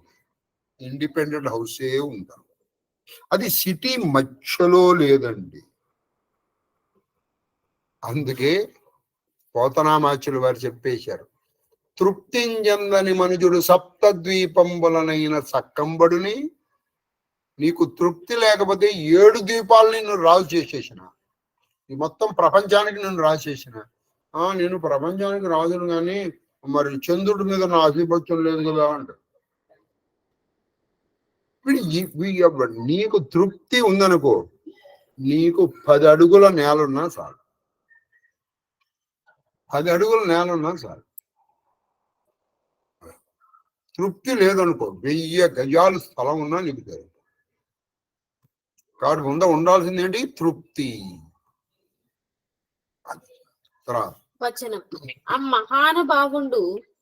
మహానుభావుండు సంసార సాగరంబు కడచుటయ కాదు. అది ఆ మహానుభావుడు సంసార సాగరాన్ని దాటడమే కాకుండా ఆశ్రితులను ఆయన్ని ఆశ్రయించుకున్న వాళ్ళని కూడా ఆయన దాటించారు. ఆయన ఎలాగో దాటేస్తాడు, ఆయనతో పాటు ఆయన్ని ఆశ్రయించుకున్న వాళ్ళని కూడా దాటించేస్తాడు. అదనమాట. ఎవరు? ఒక చంద్రశేఖర పరమాచార్యుల వారు కావచ్చు, ఒక రమణ మహర్షి కావచ్చు, ఒక చంద్రశేఖర భారతీ స్వాముల వారు కావచ్చు, భారతీ తీర్థ స్వాముల వారు కావచ్చు. ఇటువంటి వాళ్ళు మనం నమ్ముకోవాలి. అది వాళ్ళని నమ్ముకోవాలండి మనం. అది తర్వాత విశేషంలో స్వయం తీర్థవా పరాం స్థారయతి. స్వయం తీర్ణ పరాం తారయింది అంటే నువ్వు దాటితే ఇంకోటి నువ్వు దాటు. ఒకసారి నువ్వు దాటితే ఇంకోటి దాటు. నువ్వే దాటకపోతే ఇంకేంటి దాటించేది నువ్వు ఉందా? నిజానికి సంసార సాగరం దాటి నెక్స్ట్ కావున భిక్షు చెంది ప్రియకారిత ప్రియకారిత శూద్రుడు కొల్చునేని. అది ప్రియకారిత శూద్రుడు కొలిన అటువంటి భిక్షుడి దగ్గరికి వెళ్ళి నీకు శూద్రుడు అటువంటి భిక్షుడు దొరికానుకో, నువ్వు ఆయన సేవ చేస్తే చాలు బాబు. సరే, అనుష్ఠానపరుడు ఒకడు దొరికితే నువ్వు ఎంత అనుష్ఠానం చేయడం కాదు ముఖ్యం, ఆయనకి నువ్వు సేవ చేయడం నీకు అదృష్టం. అయిపోయింది, నువ్వు వెళ్ళేటప్పటికి ఆయనకు ఆసనం ఏర్పాటు చేసి ఆయనకి కావాల్సిన సందర్భం నడివేసి అనుకో. ఆయన ఇంత చేస్తే కానీ ఆయనకి రాదు, నువ్వు ఆయనకి సేవ చేసుకుంటే నీకు వచ్చేస్తుంది. ఆయన వచ్చేటప్పటికి పక్కేసి సిద్ధం చేసేస్తే ఆయన సేవ చేసేసుకుంటే వచ్చేస్తుంది. శూద్రుడు కొల్చునేని సంపాదితుడైన అతని కృపారసమాని అంటే సంపాదితమైనటువంటి ఆయన యొక్క కృపారసము దయబడినటువంటి రస స్వీకరించి తదీయ సంఘ విద్రావిత కల్మషు తదీయ అంటే ఆయన యొక్క సంగమము చేత ఆయనతో నువ్వు కలిసి ఉన్నావు కదా, కాబట్టి ఆయన లక్షణాలు నీకు కొన్ని వస్తాయి. ఆయన లక్షణాలు నీకు కొన్ని వచ్చి నువ్వు కూడా విద్రావిధ కల్మషుండై అంటే పాపాలను పోగొట్టుకున్నటువంటి ఈ శూద్రుడు చిరక్రమ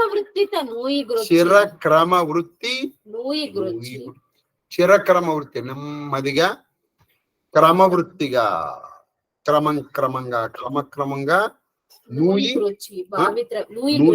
వృత్తి భావితవి నీర్వావిరి కన్న ఎట్టులు అంటే ఇప్పుడు నీకు బావి కావాలనుకోండి, నీళ్లు కావాలంటే వచ్చేస్తాయి. నువ్వు ఒక పలుగు పార తీసుకో, తవ్వాలి, ఆ మట్టి తీస్తూ ఉండాలి, అది జలపడే వరకు తవ్వాలి కదా. నువ్వు ఈయనకి సేవ చేసావనుకో, క్రమవృత్తిగా నెమ్మదిగా బావిలో నీళ్లు లాగా నీకు ఒక రోజుకి బావి నీళ్లు వచ్చేస్తాయి. కన్న ఎట్టులు శివంబగు తత్వంబు కాంచు ఏ విధంగా అయినా సరే చిరమైనటువంటి శాశ్వత పదాన్ని ఆయన చూడగలుగుతాడు అని చెప్పారు. తర్వాత అఖిల జనులకు పరమ పదాభిలాష వృత్తి సామాన్యం. అది అఖిల జనులకు పరమ అందరికీ ఆ మోక్షముని పొందాలి అనేటువంటి కోరిక అందరికీ ఉంటుంది. సరే, నాకు ధర్మార్థ కామ మోక్ష చతుర్విధ ఫల పురుషార్థం అని చెప్పేస్తున్నావు, కానీ నువ్వు దానికోసం ప్రయత్నం చేస్తున్నావా? మీకు ఒక సామాన్యమైనటువంటి ఎగ్జాంపుల్ చెప్పాలంటే, ఒక స్టూడెంట్ పిలువు, ఎలా నీకు ఎన్ని కావాలి? 10/10 కావాలని అంటారు. మరి నీకు 10/10 కావాలి అని అన్నప్పుడు మరి నువ్వు దానికోసం ప్రయత్నం చేస్తున్నావా? ఇప్పుడు దానికోసం కూడా ప్రయత్నం చేయాలి కదా, అప్పుడు కదా వచ్చేది. నీ కేవలం కోరుకుంటే సరిపోతుందండి? సరిపోదు కదా, దానికి తగిన ప్రయత్నం కూడా నీ దగ్గర ఉండాలి.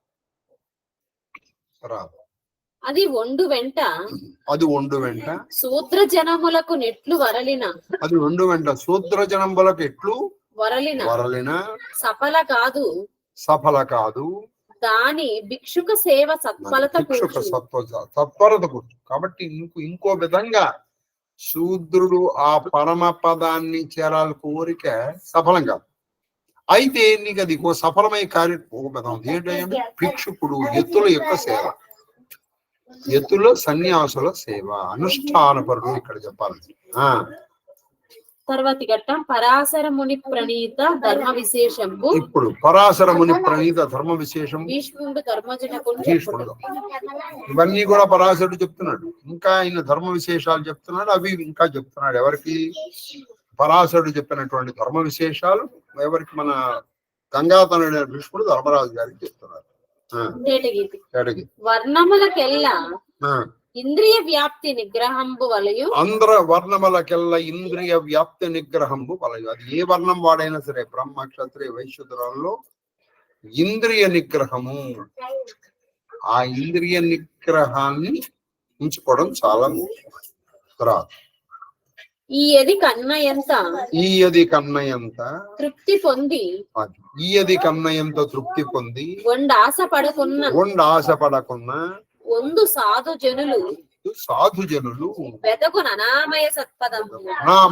అనామయమైనటువంటి మయము అంటే ఏదైనా రోగము, రుష్టు అటువంటి నీకు ఉన్నదానితో తృప్తి పడి నీకు లేని దానికి ఆశపడకుండా ఉన్నటువంటి సాధువులు ఎవరైతే ఉన్నారో వాళ్ళు హాయిగా ఆ పరమపదాన్ని నెమ్మదిగా చేరుకుంటారు. ఇంద్రియ నిగ్రహము ఉండకటి. రెండోది నిత్య తృప్తత, ఉన్నదాంతో తృప్తి పడు. అది ఏదైనా సరే ఉన్నదాంతో తృప్తి అంటే ఏది? నీ చదువు కావచ్చు, నీ వ్యాపారం కావచ్చు, నీ ఆదాయం కావచ్చు. ఇప్పుడు ఉన్న దాంట్లో చేయాలి. కరెక్ట్. వాళ్ళు అదే వచ్చింది. ఇంకెక్కడి నుంచి వస్తాయండి ఇవన్నీ అంటే ఉన్న దాంట్లో చేయి. నాకు వచ్చినప్పుడు చేస్తాను అంటే అది ఎలా ఉంటుందంటే, ఒక సముద్ర స్నానానికి వెళ్ళి కెరటాలు ఆగిన తర్వాత నేను స్నానం చేస్తాను అన్నాడు. ఆ కెరటాలు ఆగేది లేదు, స్నానం చేసేది. కాబట్టి నీకు ఎప్పుడు ఉన్న దాంట్లో నువ్వు దానం చేసేస్తూ ఉండాలి ఎప్పటికప్పుడు. అవకాశం ఉన్నప్పుడు కాదు, అవకాశం కలిగించుకుని చెయ్యాలి. అది కాబట్టి తృప్తి తృప్తత. రెండోది ఏంటి? ఎదటి వాళ్ళ దానికోసం ఆశపడకూడదు. అది ఎదటి వాళ్ళ దానికోసం ఆశపడచ్చు. వాళ్ళంతటా వాళ్ళు వస్తే తప్ప ఆశపడకూడదు అన్న. ఆశ ఉంటుందండి అంటే మనం నెమ్మదిగా దాన్ని చంపేసుకోవడం మంచిది. తేటగీతి పరమమైన ఈ ధర్మంబు, అది పరమమైన ఈ ధర్మంబు బట్టి పాపయోనులకు కామినులు, అది పాపయోనులు, కామినులు, వైశ్యులు, శూద్రులు, సుగతి కాంతురనిన సజ్జనత పరగు బ్రాహ్మణులకు రాజులకు నాయన. ఇది పరమధర్మం. ఇప్పుడు నేను 3 చెప్పేశాడు. ఏమిటది? ఎదటి వాళ్ళ ధనముల కోసం కానీ ఎదటి వాళ్ళ దానికోసం ఆశపడదు, ఎప్పుడు తృప్తిగా ఉంటుంది. మూడోది ఉన్న దాంట్లో దానం చేస్తుంది. అప్పుడు ఈ పనులు చేసి పాపయోనులు అంటే కొంచెం తక్కువ దాంట్లో పుట్టినటువంటి వాళ్ళు కామినులే మంచి సుగతి పొందుతున్నారంటే వీటిని అలవరుచుకున్నటువంటి బ్రాహ్మణులు కానీ క్షత్రులు కానీ పొందడంలో ఆశ్చర్యం ఉంది. దీనికంటే తక్కువ వాళ్ళే మంచి పొందుతున్నారు. ఆ పై స్థితిలో ఉన్న వాళ్ళు ఎందుకు పొందరు? అసలు వాళ్ళు పొందుతారని చెప్పాలని అవసరమే లేదు, వీళ్ళే పొందుతున్నారు కదా. తర్వాత వచనం అని చెప్పి వెండి సీసపద్యం చెప్తున్నారు. బోధమక్షీణ పాపునకు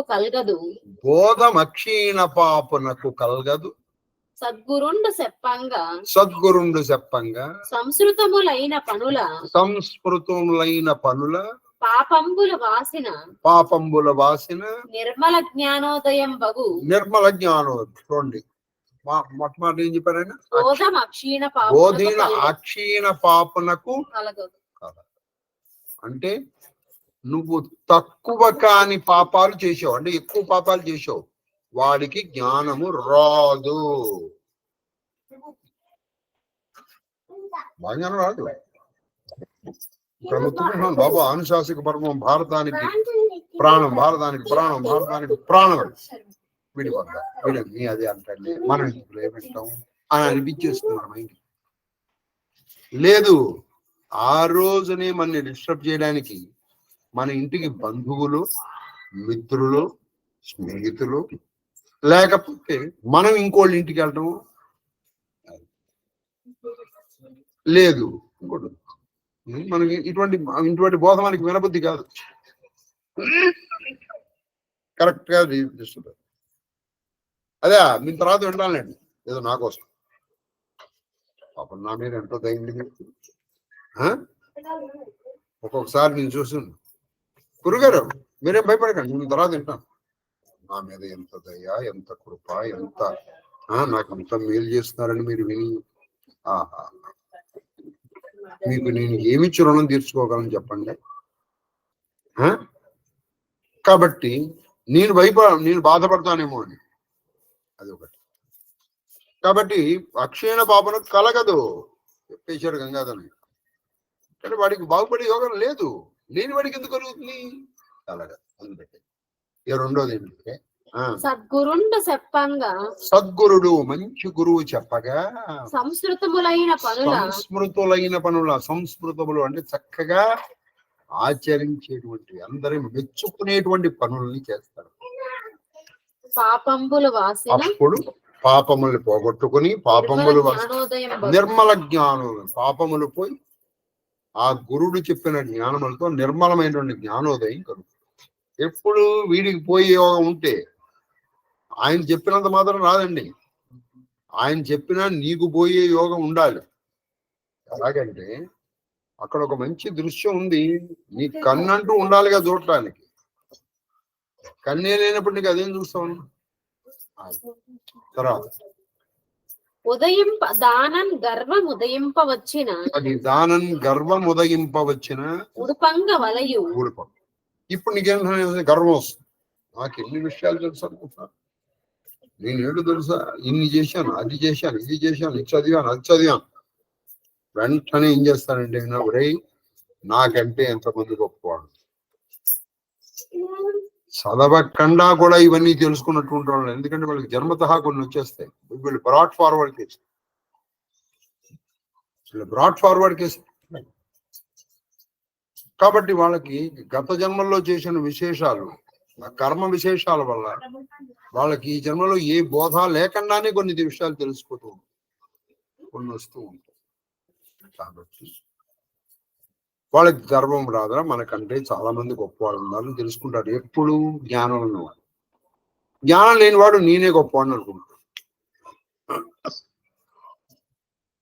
చెప్పు. గర్వంపున గురు సమారాధనంబు వదిలిన, నువ్వు అప్పుడు ఏం చేస్తున్నావు, ఇంకా వదులుతాడు పోకుండా. ఈ గర్వంతో గురు సమారాధన వదలిన, ఆ బోధ వైభవము ఎడలిన ఎంతటా, ఆ బోధ వైభవము ఎడలిన ఎంతట పోక కీడావహిల్లు. వీడు ఈ గర్వం వచ్చేసి నేను కూడా గురువు గారితో పాటు అంతలో నేను గురువు ఎందుకు ఆరాధించాలి అని గురువు గారితో పాటు ఏంటి గురువు గారు బాగున్నారా అని మీద చేసి మాట్లాడుతూ ఉన్నారు అనుకో. అప్పుడు ఏం జరుగుతుంది? కీడావహిల్లు, ఆపద వస్తుంది. నేను గురువు అంతటి వాడిని అవ్వలేను. మొదటి అయిన గురువు గారి ప్రశ్న గురువు గారిది, నేను అది సరే. తర్వాత పరమబోధమునకు ఫలం ఉపశాంతిగా, పరమబోధమునకు ఫలం ఉపశాంతిగా తిరిగి, పరమబోధమునకు ఫలం ఏమిటయ్యా అంటే ఉపశాంతి, శాంతంగా ఉంటాం. మీలో ఇంకా ఈ కామము, క్రోధము, ఆ కోపాలు, ఈర్ష్య, చిరాకు, పరాకు ఇవన్నీ వస్తున్నాయి. ఇంకా నీకు పరమబోధము, పరమమైన జ్ఞానము లేదు, రాలేదు అని తన. అది ఎవడైనా సరే పరమబోధం వచ్చిందంటే నువ్వు శాంతంగా ఉంటావు, ఆనందంగా ఉంటావు, తృప్తిగా ఉంటావు. నీ ముఖంలో ఎప్పుడు ఒకే ఎక్స్ప్రెషన్ ఉంటుంది. నువ్వు సినిమాలో హీరోయిన్ లాగా నవరసాలు నీ ముఖంలో చూపించు. 9 రోజుల్లో ఒక్కొక్క రోజున నీ ముఖం ఒక్కొక్క రకంగా ఉంటుంది. ఒక్కొక్క రోజున ఎంత ఆపినా ఆపకుండా నవ్వు, ఒక్కొక్క రోజున ఎంత ఆపినా ఆపకుండా ఏడుస్తుంది, ఒక రోజున ఎంత ఆపినా ఆపకుండా ముఖం మొట్టమొదటిపోతుంది. ఏదైనా ఆపినా ఆపకుండానే, అన్ని ఎక్స్ట్రీమ్సే. కొంతమంది ముఖాలు ఉంటాయి ఎప్పుడు ఒకేలాగా ఉంటాయి, అది అసలైన ముఖం. అది తర్వాత ఎంత బోధం ఎక్కుడయ్యే ఎంత బోధం ఎక్కుడయ్యే అంత శాంతుడగుచు అది నీకు ఎంత బోధ కలిగితే, ఎంత జ్ఞానం కలిగితే నీలో అంత శాంతం పెరుగుతుంది, అంత ప్రశాంతత స్థితికి నువ్వు వెళ్ళిపోతావు.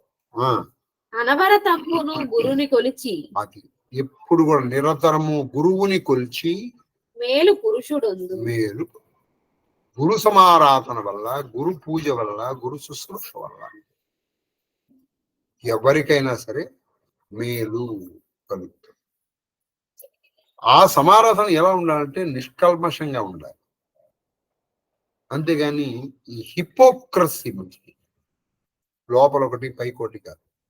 అది గురువు గారు కనిపెట్టలేడని మీ ఉద్దేశం, అది కనిపెట్టలేడని మీ ఉద్దేశం. మీరు కాళ్ళు పట్టేసుకుంటే గురువు గారికి తెలిసిపోద్ది అనుకున్నారు. మీరు గురువుని ఏ దృష్టితో చూస్తున్నారో ఆయన కనిపెట్టలేడు. అది సని కనిపెట్టి కూడా అయితే ఆయన బయటపడు ఎందుకు లేదు, అది సని. మనం కాళ్ళు పట్టుకుంటూనే ఆయన కొంచెం అనుమానంగా చూసుకుంటున్నాం. ఏం చేసుకుంటాడు చూద్దాం, ఈయన ఎవరితో మాట్లాడుతున్నాడు, నేను వీళ్ళతో ఇలా మాట్లాడుతున్నానంటే అలా అలా చేయవచ్చా? తప్పుగా. తర్వాత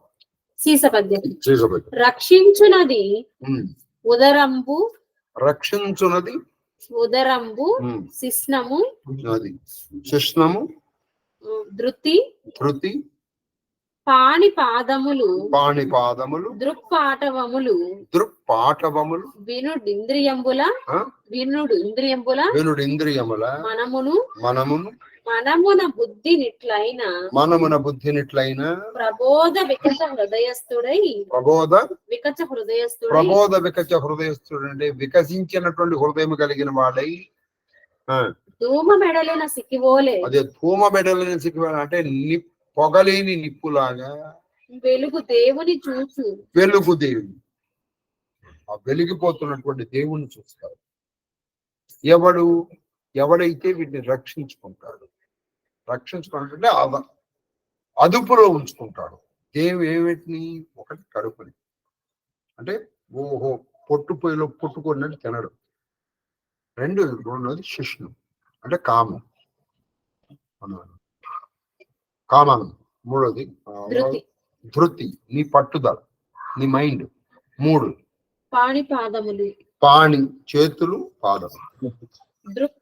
దృక్పాటవములు అంటే కన్ను, అంటే ఈ ఒక్క మాటలో చెప్పాలంటే ఇంద్రియ నిగ్రహము కలిగి ఉండటం. ఇంద్రియంబుల మనమున, ఇంద్రియములు మనస్సుని వీటన్నిటినీ రక్షించుకోవాలి. అంటే నీ అధీనంలో పెట్టుకుంటే ప్రబోధ వికచ హృదయస్థుడై, అప్పుడు ఆయన ప్రబోధ వికచుడై ధూమము లేనటువంటి నిప్పులాగా ఆ దేవుణ్ణి చూసి వెరవు కలిగి యుక్తుండు, అటువంటి ఉపాయం తెలిసినటువంటి యుక్తుడు అంటే మంచి ఉపాయం కలిగిన వాడు. కాకేల వదవు మహేశ్వరు కనుక, ఆయన మహేశ్వరుని ఖచ్చితంగా చూస్తాడయ్యా, ఎందుకు చూడు అన్నాడు. ఆయన మహేశ్వరుని ఎందుకు చూడు, ఖచ్చితంగా చూస్తారు. యుక్తాత్ముండు కనును భక్తి నట్టి భంగికి చాలిన, అది యుక్తాత్ముండు కనును భక్తి నట్టి భంగికి చాలిన, అట్టిడైన వికృతి షోడశకంబును, ప్రకృతి సప్తకంబు, మూల ప్రకృతి చిత్త కలనలరయ వికృతియును ప్రకృతి కాని విభుని కాంచు. అంటే ప్రకృతికి వికృతికి అతీతుడైనటువంటి ప్రభువుని నేను చూస్తాను. ప్రకృతికి వికృతికి అతీతుడని అంటే కానీ ఇప్పుడు మనం శాంతి పర్వంలో చాలా రోజులు దీన్ని చర్చించాం. 24 తత్వాలు, ఆ తర్వాత ఉన్నటువంటి పురుషుడు, ఆ పురుషుడు కూడా మూలం ఒకటి ఉంది, అది మూల ప్రకృతి. అవన్నీ చూస్తాడు. ఎప్పుడంటే యుక్తాత్ముడు అంటే మంచి తెలివి గలవాడు చూస్తాడు. ఏమిటది? భక్తి అట్టి భంగికి చాలిన ఎట్టిడైన, అట్టి భంగికి చాలినట్టే అంటే ఇంద్రియ నిగ్రహములు కలిపి నిత్యము వెలిగిపోతున్నటువంటి ఆ మనిషిని, ఆ దేవుణ్ణి, ఆ పరమాత్మని ఆయన దర్శించగలుగుతాడు. వికృతి షోడశకంబును. వికృతి షోడశకము అంటే వికృతులు మొత్తం 6. వికృతి షోడశకములు 6. ఏమిటి 6? 1 వికృతి షోడశకము 16. ఏమిటి?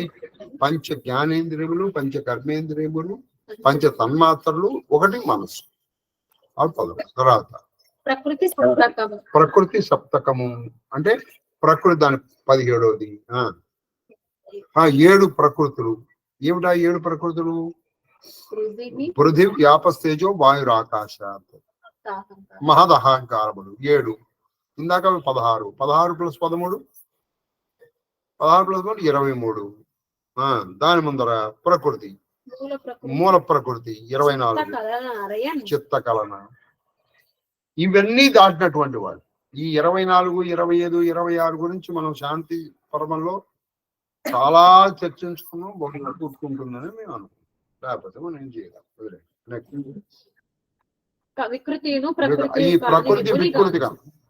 ఈ ప్రకృతి వికృతి కాని పురుషుడు, ఆ పురుషుడికి కూడా మూలమైనటువంటి ఆ నిర్గుణ పరబ్రహ్మని చూడగలుగుతాడు అంటే. తర్వాత కందపద్యం. ఇది సాంఖ్యానము. ఇది సాంఖ్యానం. ఇది సాంఖ్యయోగము. ఇది సాంఖ్యానం అంటే ఇది సాంఖ్యయోగం. ఆయన దీనిని మదికి అలవడ చేసుకొని ఇది సాంఖ్యయోగం కదా. మనం సాంఖ్యము యోగంలో చూసినాం. దీన్ని మదిని అలవాటు చేసుకుని మరొక గురు నిర్మదుడై కొలువగా. గురువునికి ఎలా కొలవాలంటే మదము లేకుండా కొలవాలి. చూసా, నేను కాబట్టి గురువు గారికి ఇంత సేవ చేస్తున్నాను. ఇంకెవరు గురుగారు మీకు ఇంతమంది ఉన్నారు, ఎవడైనా మీకు ఇంత చేసేయడేంటి? ఆ మాట నువ్వు అన్నావు అనుకో, అసలు చెయ్యని వాడు నీకంటే బెటర్. మళ్ళీ చెప్తున్నాను, అసలు చెయ్యని వాడు నీకంటే బెటర్. ఎందుకని? అసలు చేయని వాడికి ఒకటే పాపం, చేయకుండా వాడు నువ్వు చేసి గురువు దగ్గర నీ మదాన్ని చూపించుకో. గురుగారు నాకంటే భక్తిగా మీకు దండం పెట్టేవాడు ఎవరన్నా ఉన్నాడా? గురుగారు నాకంటే భక్తిగా మిమ్మల్ని సేవించేవాడు ఎవరన్నా ఉన్నాడా? అదనమాట నిర్మదుడై కొలువగా కేవల పదము అతని కరుణ పెంపు. కేవలం అతని కరుణ పెంపు ప్రకటము చేయును. కాబట్టి అలా నువ్వు చేస్తే గురువు గారి కరుణ, దేవుని యొక్క ఆశీస్సులు నీకు లభిస్తాయి. తర్వాత భిక్షుభావంబు పొంది, ఇంకేమంటే భిక్షుభావంబు పొంది ఈ శిక్ష యూది మెలగు. ఈ శిక్ష యూది అంటే భిక్షుక యొక్క భావాన్ని నువ్వు కేవలం ఎతివే అయిపోకలా, నువ్వు ఇంట్లో ఉండి కూడా ఎతిగా ఉండవచ్చు. ఈ శిక్ష అంటే ఈ శిక్షణ, ఈ ట్రైనింగ్ నువ్వు పొందు. ఈ ట్రైనింగ్ అనమాట. దీన్ని పొంది మెలగు అర్హత త్రైవర్ణికులకు అంటే అర్హులైనటువంటి త్రైవర్ణికులకు అంటే బ్రహ్మ క్షత్రియ వైశ్యులకు ఇలా ఉండదు కలదు. శూద్రులకు భిక్షు సంసర్గ సులభము.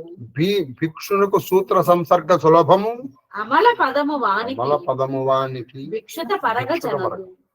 కాబట్టి వాడు భిక్షుకుడు అవ్వకూడదు. వాడు ఏం చేయాలంటే ఆ పై వాడిని మాత్రమే సేవించుకోవాలి. అందుకే ఇప్పుడు నిన్న కొన్ని జోర్లు చెప్పారు, భిక్షుకునేటువంటి ఉపవాసము కానీ, తపస్సు కానీ, యజ్ఞములు కానీ చేయకూడదు. ఇప్పుడు నేను ఎప్పుడు నాకు హోమాల్లో చేయించేటప్పుడు నేను అందరినీ కూర్చోబెట్టలేక నేను చేసేది అది నువ్వు చేయకూడదు. అదే నేను చేస్తాను, చేసుకో. ఎవరి కర్మ వాడు అనుకోవచ్చు. తర్వాత పరమ జ్ఞానుల యొద్దను పరగిన అగ్నుడును బోధభరితుడగు నిరంతర మేరు సమీప స్థితి హిరణ్య రుచి కాక మెసగిన పగిది.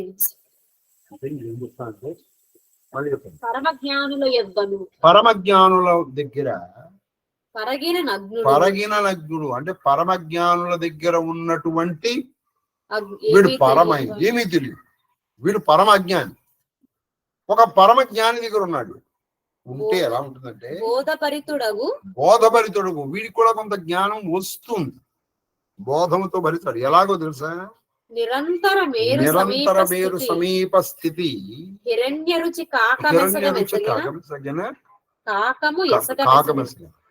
ఇప్పుడు నిరంతరము ఆ మేరు సన్నిధానంలో ఉంటుంది ఒకటి. ఏమిటది? ఒక కాకం. కాక్యము అంటే కాకి. కాకి ఎలా ఉంటుంది? నల్లగా. ఎక్కడ ఉంది అది? మేరు పర్వతం. అంటే మేరు పర్వతం ఎటువంటిది? అది బంగారు పర్వతం. ఆ బంగారపు పర్వత కాంతులు ఈ కాకి మీద పడతాయా పడవా? పడతాయి కదండి. కొంత కాంతి అయితే ఉంటుంది, కొంత కాంతి తినకుండా ఉంటుంది. అందుకే ఇప్పుడు ఏం జరుగుతుందంటే నాస్తికులకు కూడా వాళ్ళు దీన్ని బాగా చదువుతున్నారు. వాళ్ళు అట్లీస్ట్ ఖండించడానికైనా చదువుతున్నారు. ఖండించడానికి దీని మీద జ్ఞానం ఉండాలి, అందుకని వాళ్ళు చదవగలరు.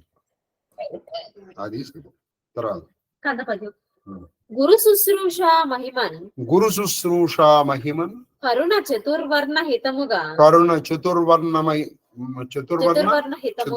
హితముగా ఇమ్మాట్కి పరివర్ణితంపు చేసన్ పరాశర మునీశ్వరుండు పౌరముఖ్య కౌరవుల్లో కురు వంశంలో ముఖ్యుడైన ఓ రాజా, చాతుర్వర్ణ్యములకు బ్రహ్మక్షత్రియ వైశ్య శూద్రులకు చక్కగా గురు శుశ్రూష యొక్క మహాత్మ్యాన్ని గురించి పరాశరుడు తన శిష్యులకి అందరికీ చెప్పారు నాయన అని చెప్పారు. ఎవరు? మన గంగాతనయుడైన భీష్ముడు ధర్మరాజు. తర్వాత అని సకల ధర్మోపదేశ దుర్యుండైన భీష్ముడు పరాశర మునివర్యు వాక్య సంచయము చెప్పిన పరితుష్టుండై పరమ వినయంబున పాండవాగ్రజుండు కురుకులాగ్రగణ్యుతో నరులు సురలకు వంద్యులకు వారును కలరని విందు. ఇప్పుడు ఈ మాటలన్నీ చెప్పేటప్పటికి ఇలా పరాశరుడు యొక్క ధర్మ విశేషాలు ఆ గంగాధనుడైన భీష్ముడికి చెప్పేటప్పటికి ఈయనకు పరమ వినయంతో చాలా సంతృప్తి పొందినటువంటి ఈ పాండురాజు యొక్క పెద్ద కొడుకైన ధర్మరాజు గంగాధనయుడితో ఇలా తాతయ్య, కొన్ని సందర్భాల్లో మానవులు దేవతలు కూడా పూజిస్తారు. కొంతమంది మానవులు నరులు సురలకు వంద్యులకు అంటే దేవతలు కూడా వీళ్ళకి నమస్కారం పెడతారు. మీ నడవడి దేవతలు కూడా మీ నమస్కారం పెట్టే స్థితికి కొంతమంది వస్తారని విన్నాను నేను. మీరు చేసుకోవచ్చు.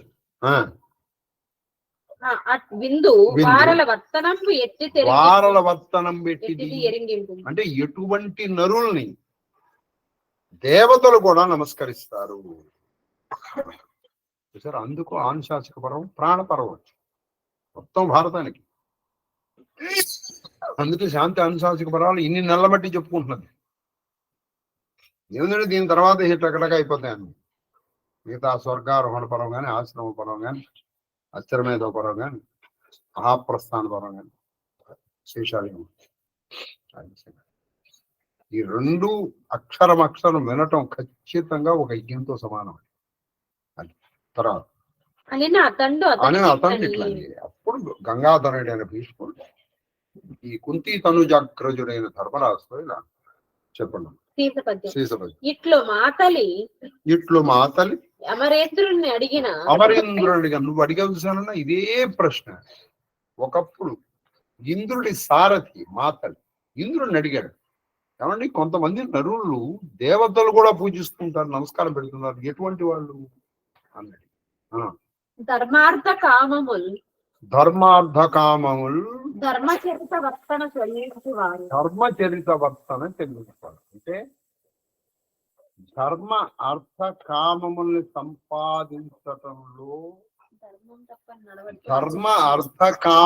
సంపాదించటంలో గుర్తుపెట్టుకోండి, నువ్వు డబ్బు సంపాదించే వాళ్ళని కూడా దేవతలకు నమస్కారం పెడతావు. ఎలాగా? నువ్వు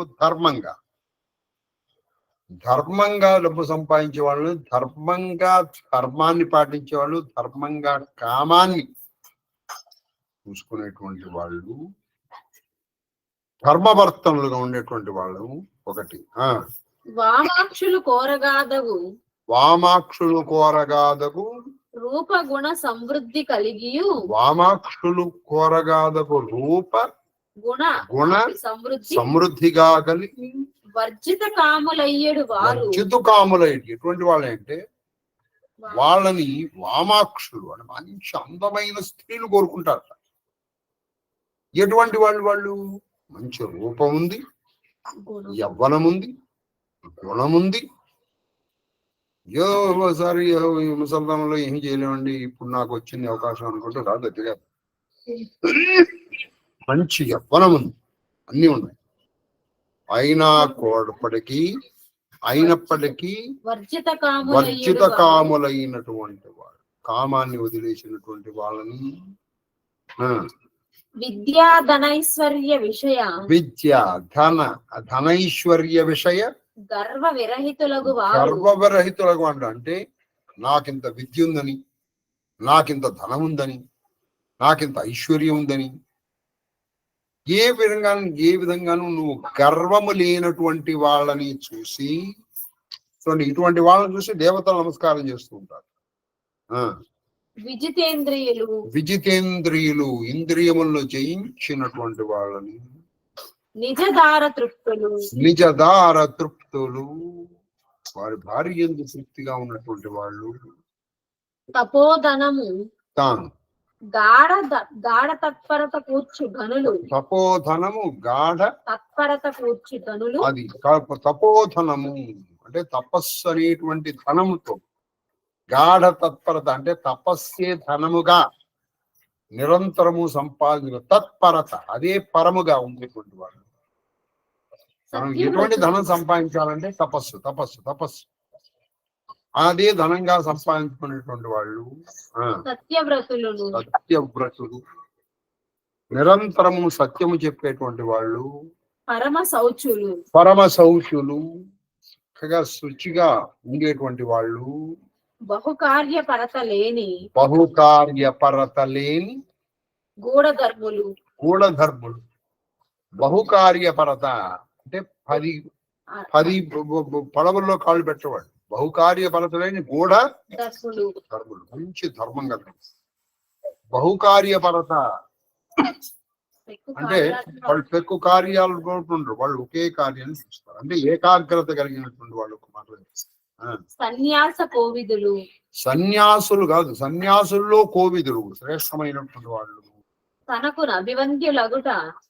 అభివంద్యులగుట మాతలి అడిగాడు ఇంద్రుడు. ఏమన్నా ఇంద్రుడా, నువ్వు ఎవరిని పూజిస్తావంటే ఇదిగో ఈ వీళ్ళని నేను నమస్కారం పెడతాను.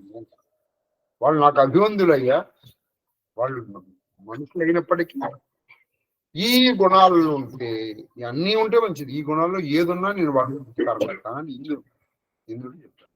తర్వాత అనిన విని ధర్మతనయుడు తటాక నిర్మాణ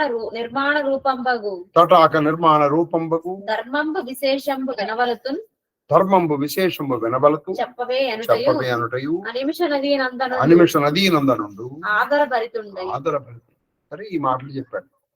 కాబట్టి ఎవరెవరు నరుల్ని, ఏ లక్షణాలను నరుల్ని సురలు అంటే దేవతలు నమస్కారం పెడతారో విన్నాం కదా. ఇప్పుడు తటాకము అంటే చెరువు యొక్క నిర్మాణం గురించి నేను వినాలనుకుంటున్నాను తాతయ్య. అందులో ఉన్న ధర్మ విశేషాలు నేను వినాలనుకుంటున్నాను అంటే, అప్పుడు అనిమిష నదీ నందనుడు, దేవతా నది అయినటువంటి ఆ గంగా నది తనయుడైనటువంటి ఈశ్వరుడు ఇలా చెప్తున్నాడు. ఇప్పుడు తటాక వర్ణం చెప్పండి. తర్వాతి ఘట్టం భీష్ముడు ధర్మజనకు తటాక నిర్మాణం తటాక నిర్మాణం యొక్క ఫలము యొక్క విశేషాన్ని చెప్తున్నాడు. టైం ఎంత? 5 నిమిషాలు. ఇంకా ఇది ఎన్నో పద్దెనిమిది 333 దగ్గర ఆపేశా. 333 దగ్గర ఆపేస్తే ఖచ్చితంగా మహాదేవుడి దయ వల్ల రేపటితో ఈ ఘట్టం పూర్తి. 333 దగ్గర ఆపేసి ఇవాళకి మనం 36 పద్యాలు చెప్పుకున్న వాళ్ళం అవుతాం. 33 పద్యాలు చెప్పుకున్నాం. రేపు మిగతా 370 అంతా ఉన్నాయి ఇందులో, మిగతా రేపు కంప్లీట్. అది సరే. తర్వాత మనం చక్కగా సంకష్టాలు చతుర్థి నాడు చతుర్థాశ్వాసాన్ని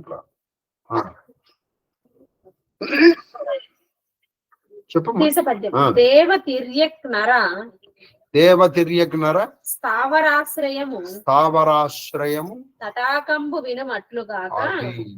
తటాకముల్లో ఎవరెవరు ఉంటారంటే దేవతలు ఉంటారు. తిర్యక్కులు అంటే ఈ వెన్నుపూస అడ్డంగా ఉన్నవాళ్ళు నరులు, వాళ్ళందరికీ స్థావరములయ్యే అది ఉండే ప్రదేశం అది అట్లుగాక.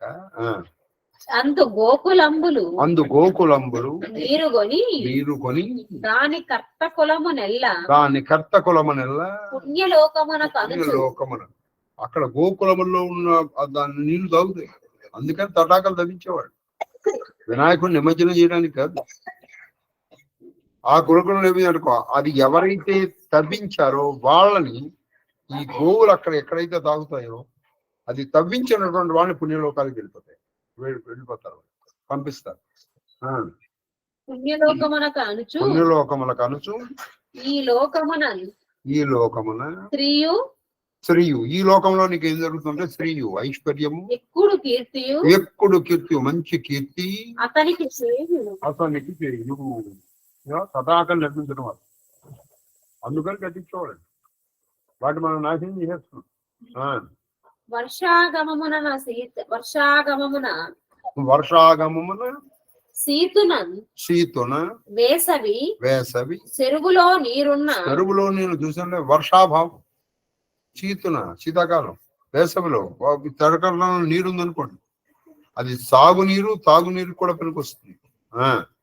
అగ్నిహోత్రాదిమ యజ్ఞ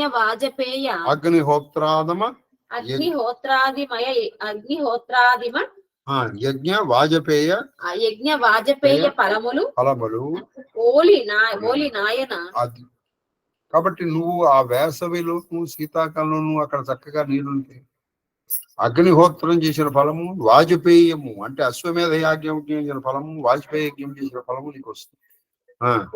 ఆయనకు అగు అంటే తవ్వించిన ఆయనకు వచ్చేస్తుంది. కట్ట తగిన తరువులిడిన సుగతి కలుగు. ఈ కట్ట తగిన దగ్గరలో ఉన్నటువంటి తరువులు ఉన్నాయి, చెట్లు. ఆ చెట్లకు కూడా ఇవి ఆధారం చెరువులు నీరే కదా, కాబట్టి అవి నీకు సుగతినిస్తాయి, మంచి గతినిస్తాయి. ఇహసుకంబు పొందు బహు విహగాది బహుభూత వాస సౌఖ్య అతడు చేసక. అక్కడ చెట్లు ఉంటాయి, ఆ చెట్ల వల్ల నీకు సుఖత వస్తుంది. ఆ చెట్ల మీద పక్షులు ఉంటాయి, అంటే పక్షులు కూడా నువ్వు ఒక వాసాన్ని ఏర్పాటు చేసావు, దానివల్ల నీకు సుఖమైన గతులు ఏర్పడతాయి. తర్వాత సలిలాశయములు అంటే చెరువులు, సలిలాశయములు చేసిన అలగు ప్రియమందు పితృచయము. నీ పితృకోటి నువ్వు చక్కగా తటాంగం తవ్విస్తే వాళ్ళు చాలా సంతోషిస్తారు. ఊర్ధ్వగతులు కలుగును దానం తమకు అను తలపున నది కోరుచుండు ధర్మతనూజ. నువ్వు దాని వల్ల చేయడం వల్ల పితృదేవతలు సంతోషిస్తారు. ఎందుకంటే నువ్వు మన వంశంలో ఒకడు తప్పించాడు అనుకో, దానివల్ల వాళ్ళకి ఊర్ధ్వగతులు కలుగుతూ ఉంటాయా అని పితృదేవతలు సంతోషిస్తూ ఉంటారు. పితృదేవతలు సంతోషిస్తే నీ వంశం అభివృద్ధి చెందుతుంది. అది సంగతి. కాబట్టి రాజులు అనేటువంటి వాళ్ళు ఖచ్చితంగా తవ్వించాలి. అది ఛాయన అతిథి వర్గంబు పుష్పముల సురగణము. ఛాయన్ అంటే ఆ తటాకం పక్క ఉన్నటువంటి చెట్ల నీడలో అక్కడ అతిథులు ఉండటం వల్ల వాళ్ళు సంతోషిస్తారు. అక్కడ ఆ పువ్వులు, ఆ చెట్ల నుంచి వచ్చేటువంటి పువ్వులతో నువ్వు సురగణము దేవతాగణములు సంతోషిస్తాయి. పండుల పితృనిమ, ఆ పళ్ళతో పితృదేవతలు సంతోషిస్తారు. ప్రమదమందజేయు వృక్షంబులట్లగుట వృక్షారోపణ క్రియ కాబట్టి వృక్షములు ఉండటం వల్ల ఇన్ని ఉపయోగాలు ఉన్నాయా. అతిథులకి ఛాయ్ వస్తుంది, తర్వాత పళ్ళు ఫలాలు దేవతలు అన్నిటికీ పంచుతున్నాయి. కాబట్టి తటాక నిర్మాణం చాలా మంచిదని చెప్పారు.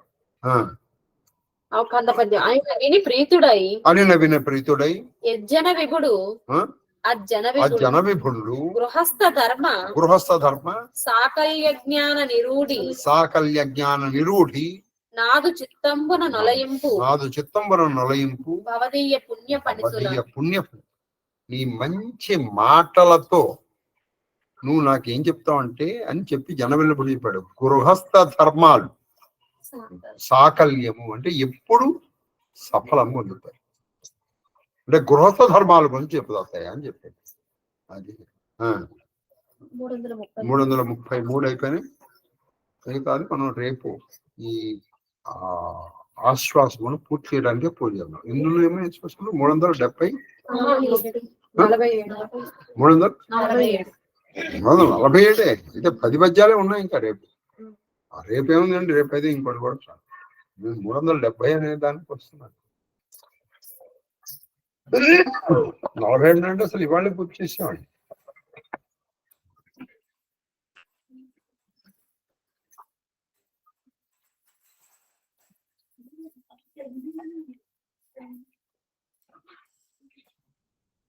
రేపు ఈ అశ్వాసమును పూర్తి చేసి చతుర్థాశ్వాసములోకి ప్రవేశిస్తాం.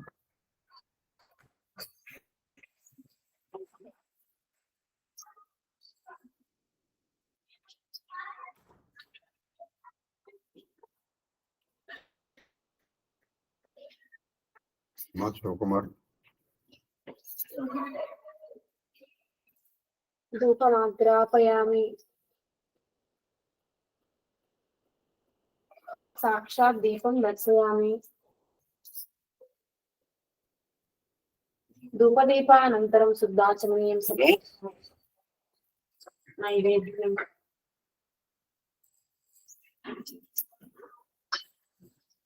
ఓం భూర్భువస్సువః బుద్ధి జ్ఞాన ప్రచోదయాత్ పరీక్షించాను. అరతంత్వాన్ సంఖ్యను పరీక్షించాము. షోడశ సహస్ర భార్య సమేత అత్ర పట్టమహర్షి పుత్ర పౌత్ర పరివేష్టిత శ్రీకృష్ణ పరమాత్మనే నమో నమః. కదలీఫలాన్ నివేదయామి. ఓం ప్రాణాయ స్వాహ, ఓం అపానాయ స్వాహ, ఓం వ్యానాయ స్వాహ, ఓం సమానాయ స్వాహ, ఓం బ్రహ్మణే స్వాహ. మధ్య మధ్య పానీయం సమర్పయామి. హస్తో ప్రక్షాళయామి, పాదో ప్రక్షాళయామి, ముఖ ప్రక్షాళనం సమర్పయామి. తాంబూలం సమర్పయామి. తాంబూల చర్వణానంతరం శుద్ధాచమనీయం సమర్పయామి. మంగళ మహానివాదన దీపం.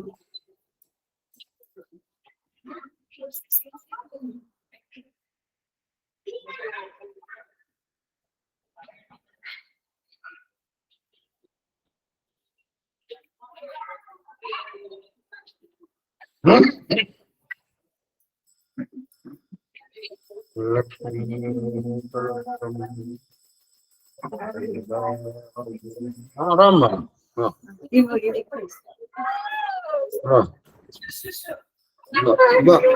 నువ్వే మొదటి నుంచి మళ్ళీ మొదటి తొందరగా శ్రీకృష్ణ దామ నువ్వు నేను ఇంకా ఇవ్వలేదు నాన్న, ఇప్పుడే ఇచ్చాను, వెలిగించాను, ఇప్పుడే వెలిగించాను. ఇంకా వేయించలేదు, ఇంకా వెలిగించలేదు. ఇంకా ఇంకో దాంట్లో వెలిగిస్తా. చిన్నది మన నీకు తెచ్చుకోద్దాం, ఇస్తాను, వెలిగించుకోద్దాం, తీసుకొద్దాం. ఇంకోటి ఇచ్చా చిన్నది దాంట్లో పెట్టింది. వాళ్ళందరూ చూస్తారు చక్క మహాలక్ష్మి అందరూ చూస్తారు. అందరూ చూస్తారు. వద్దా నువ్వు ఇచ్చేమన్నా అతని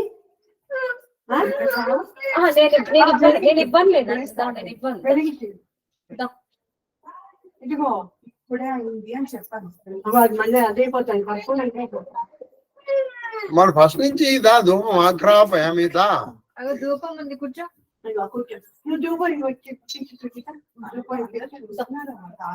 మళ్ళీ మొదటి చుట్టూ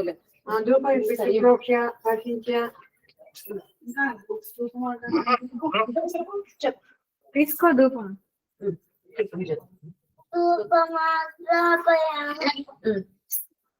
సాక్షాత్ దీపం దర్శయామి. సాక్షాత్ దీపం దర్శయామి. నైవేద్యం.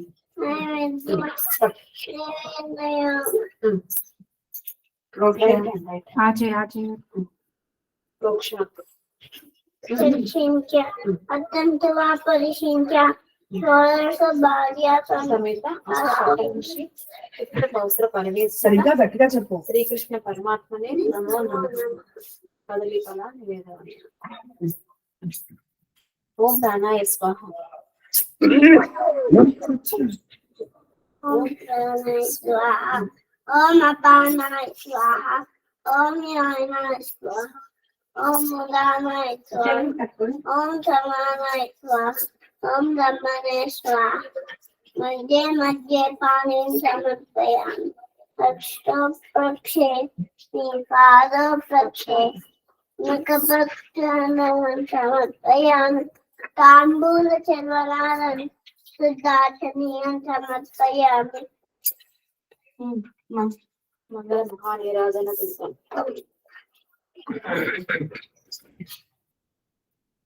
అవుతుంది, కట్టుకుంటా. మంగళ మహానిరాజనం. ఓం శ్రీ కృష్ణ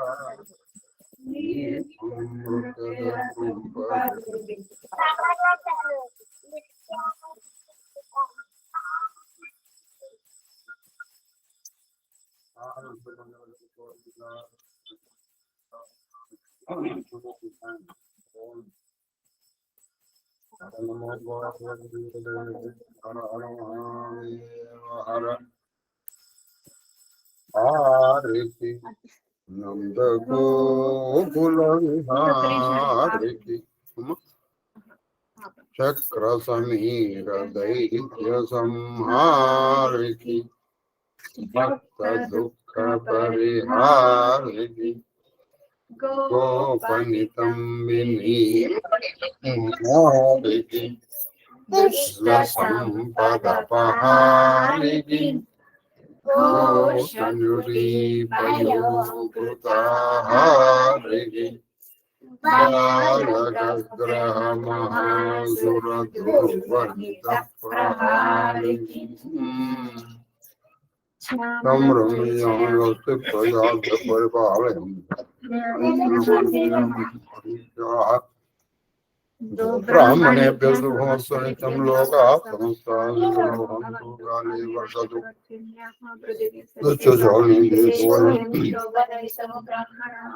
నిర్భయాః సంతు భౌతనాథనాः సంతు జీవేమ జగదాం పరివారం సంతు హరియాన్ సంతు కరోనా నివారణ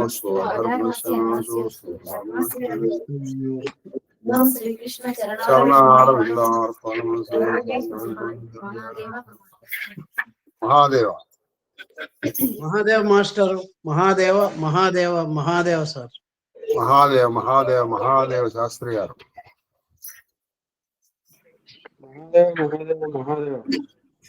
మహాదేవ మహాదేవ మహాదేవ నాయన ఏక్యూ.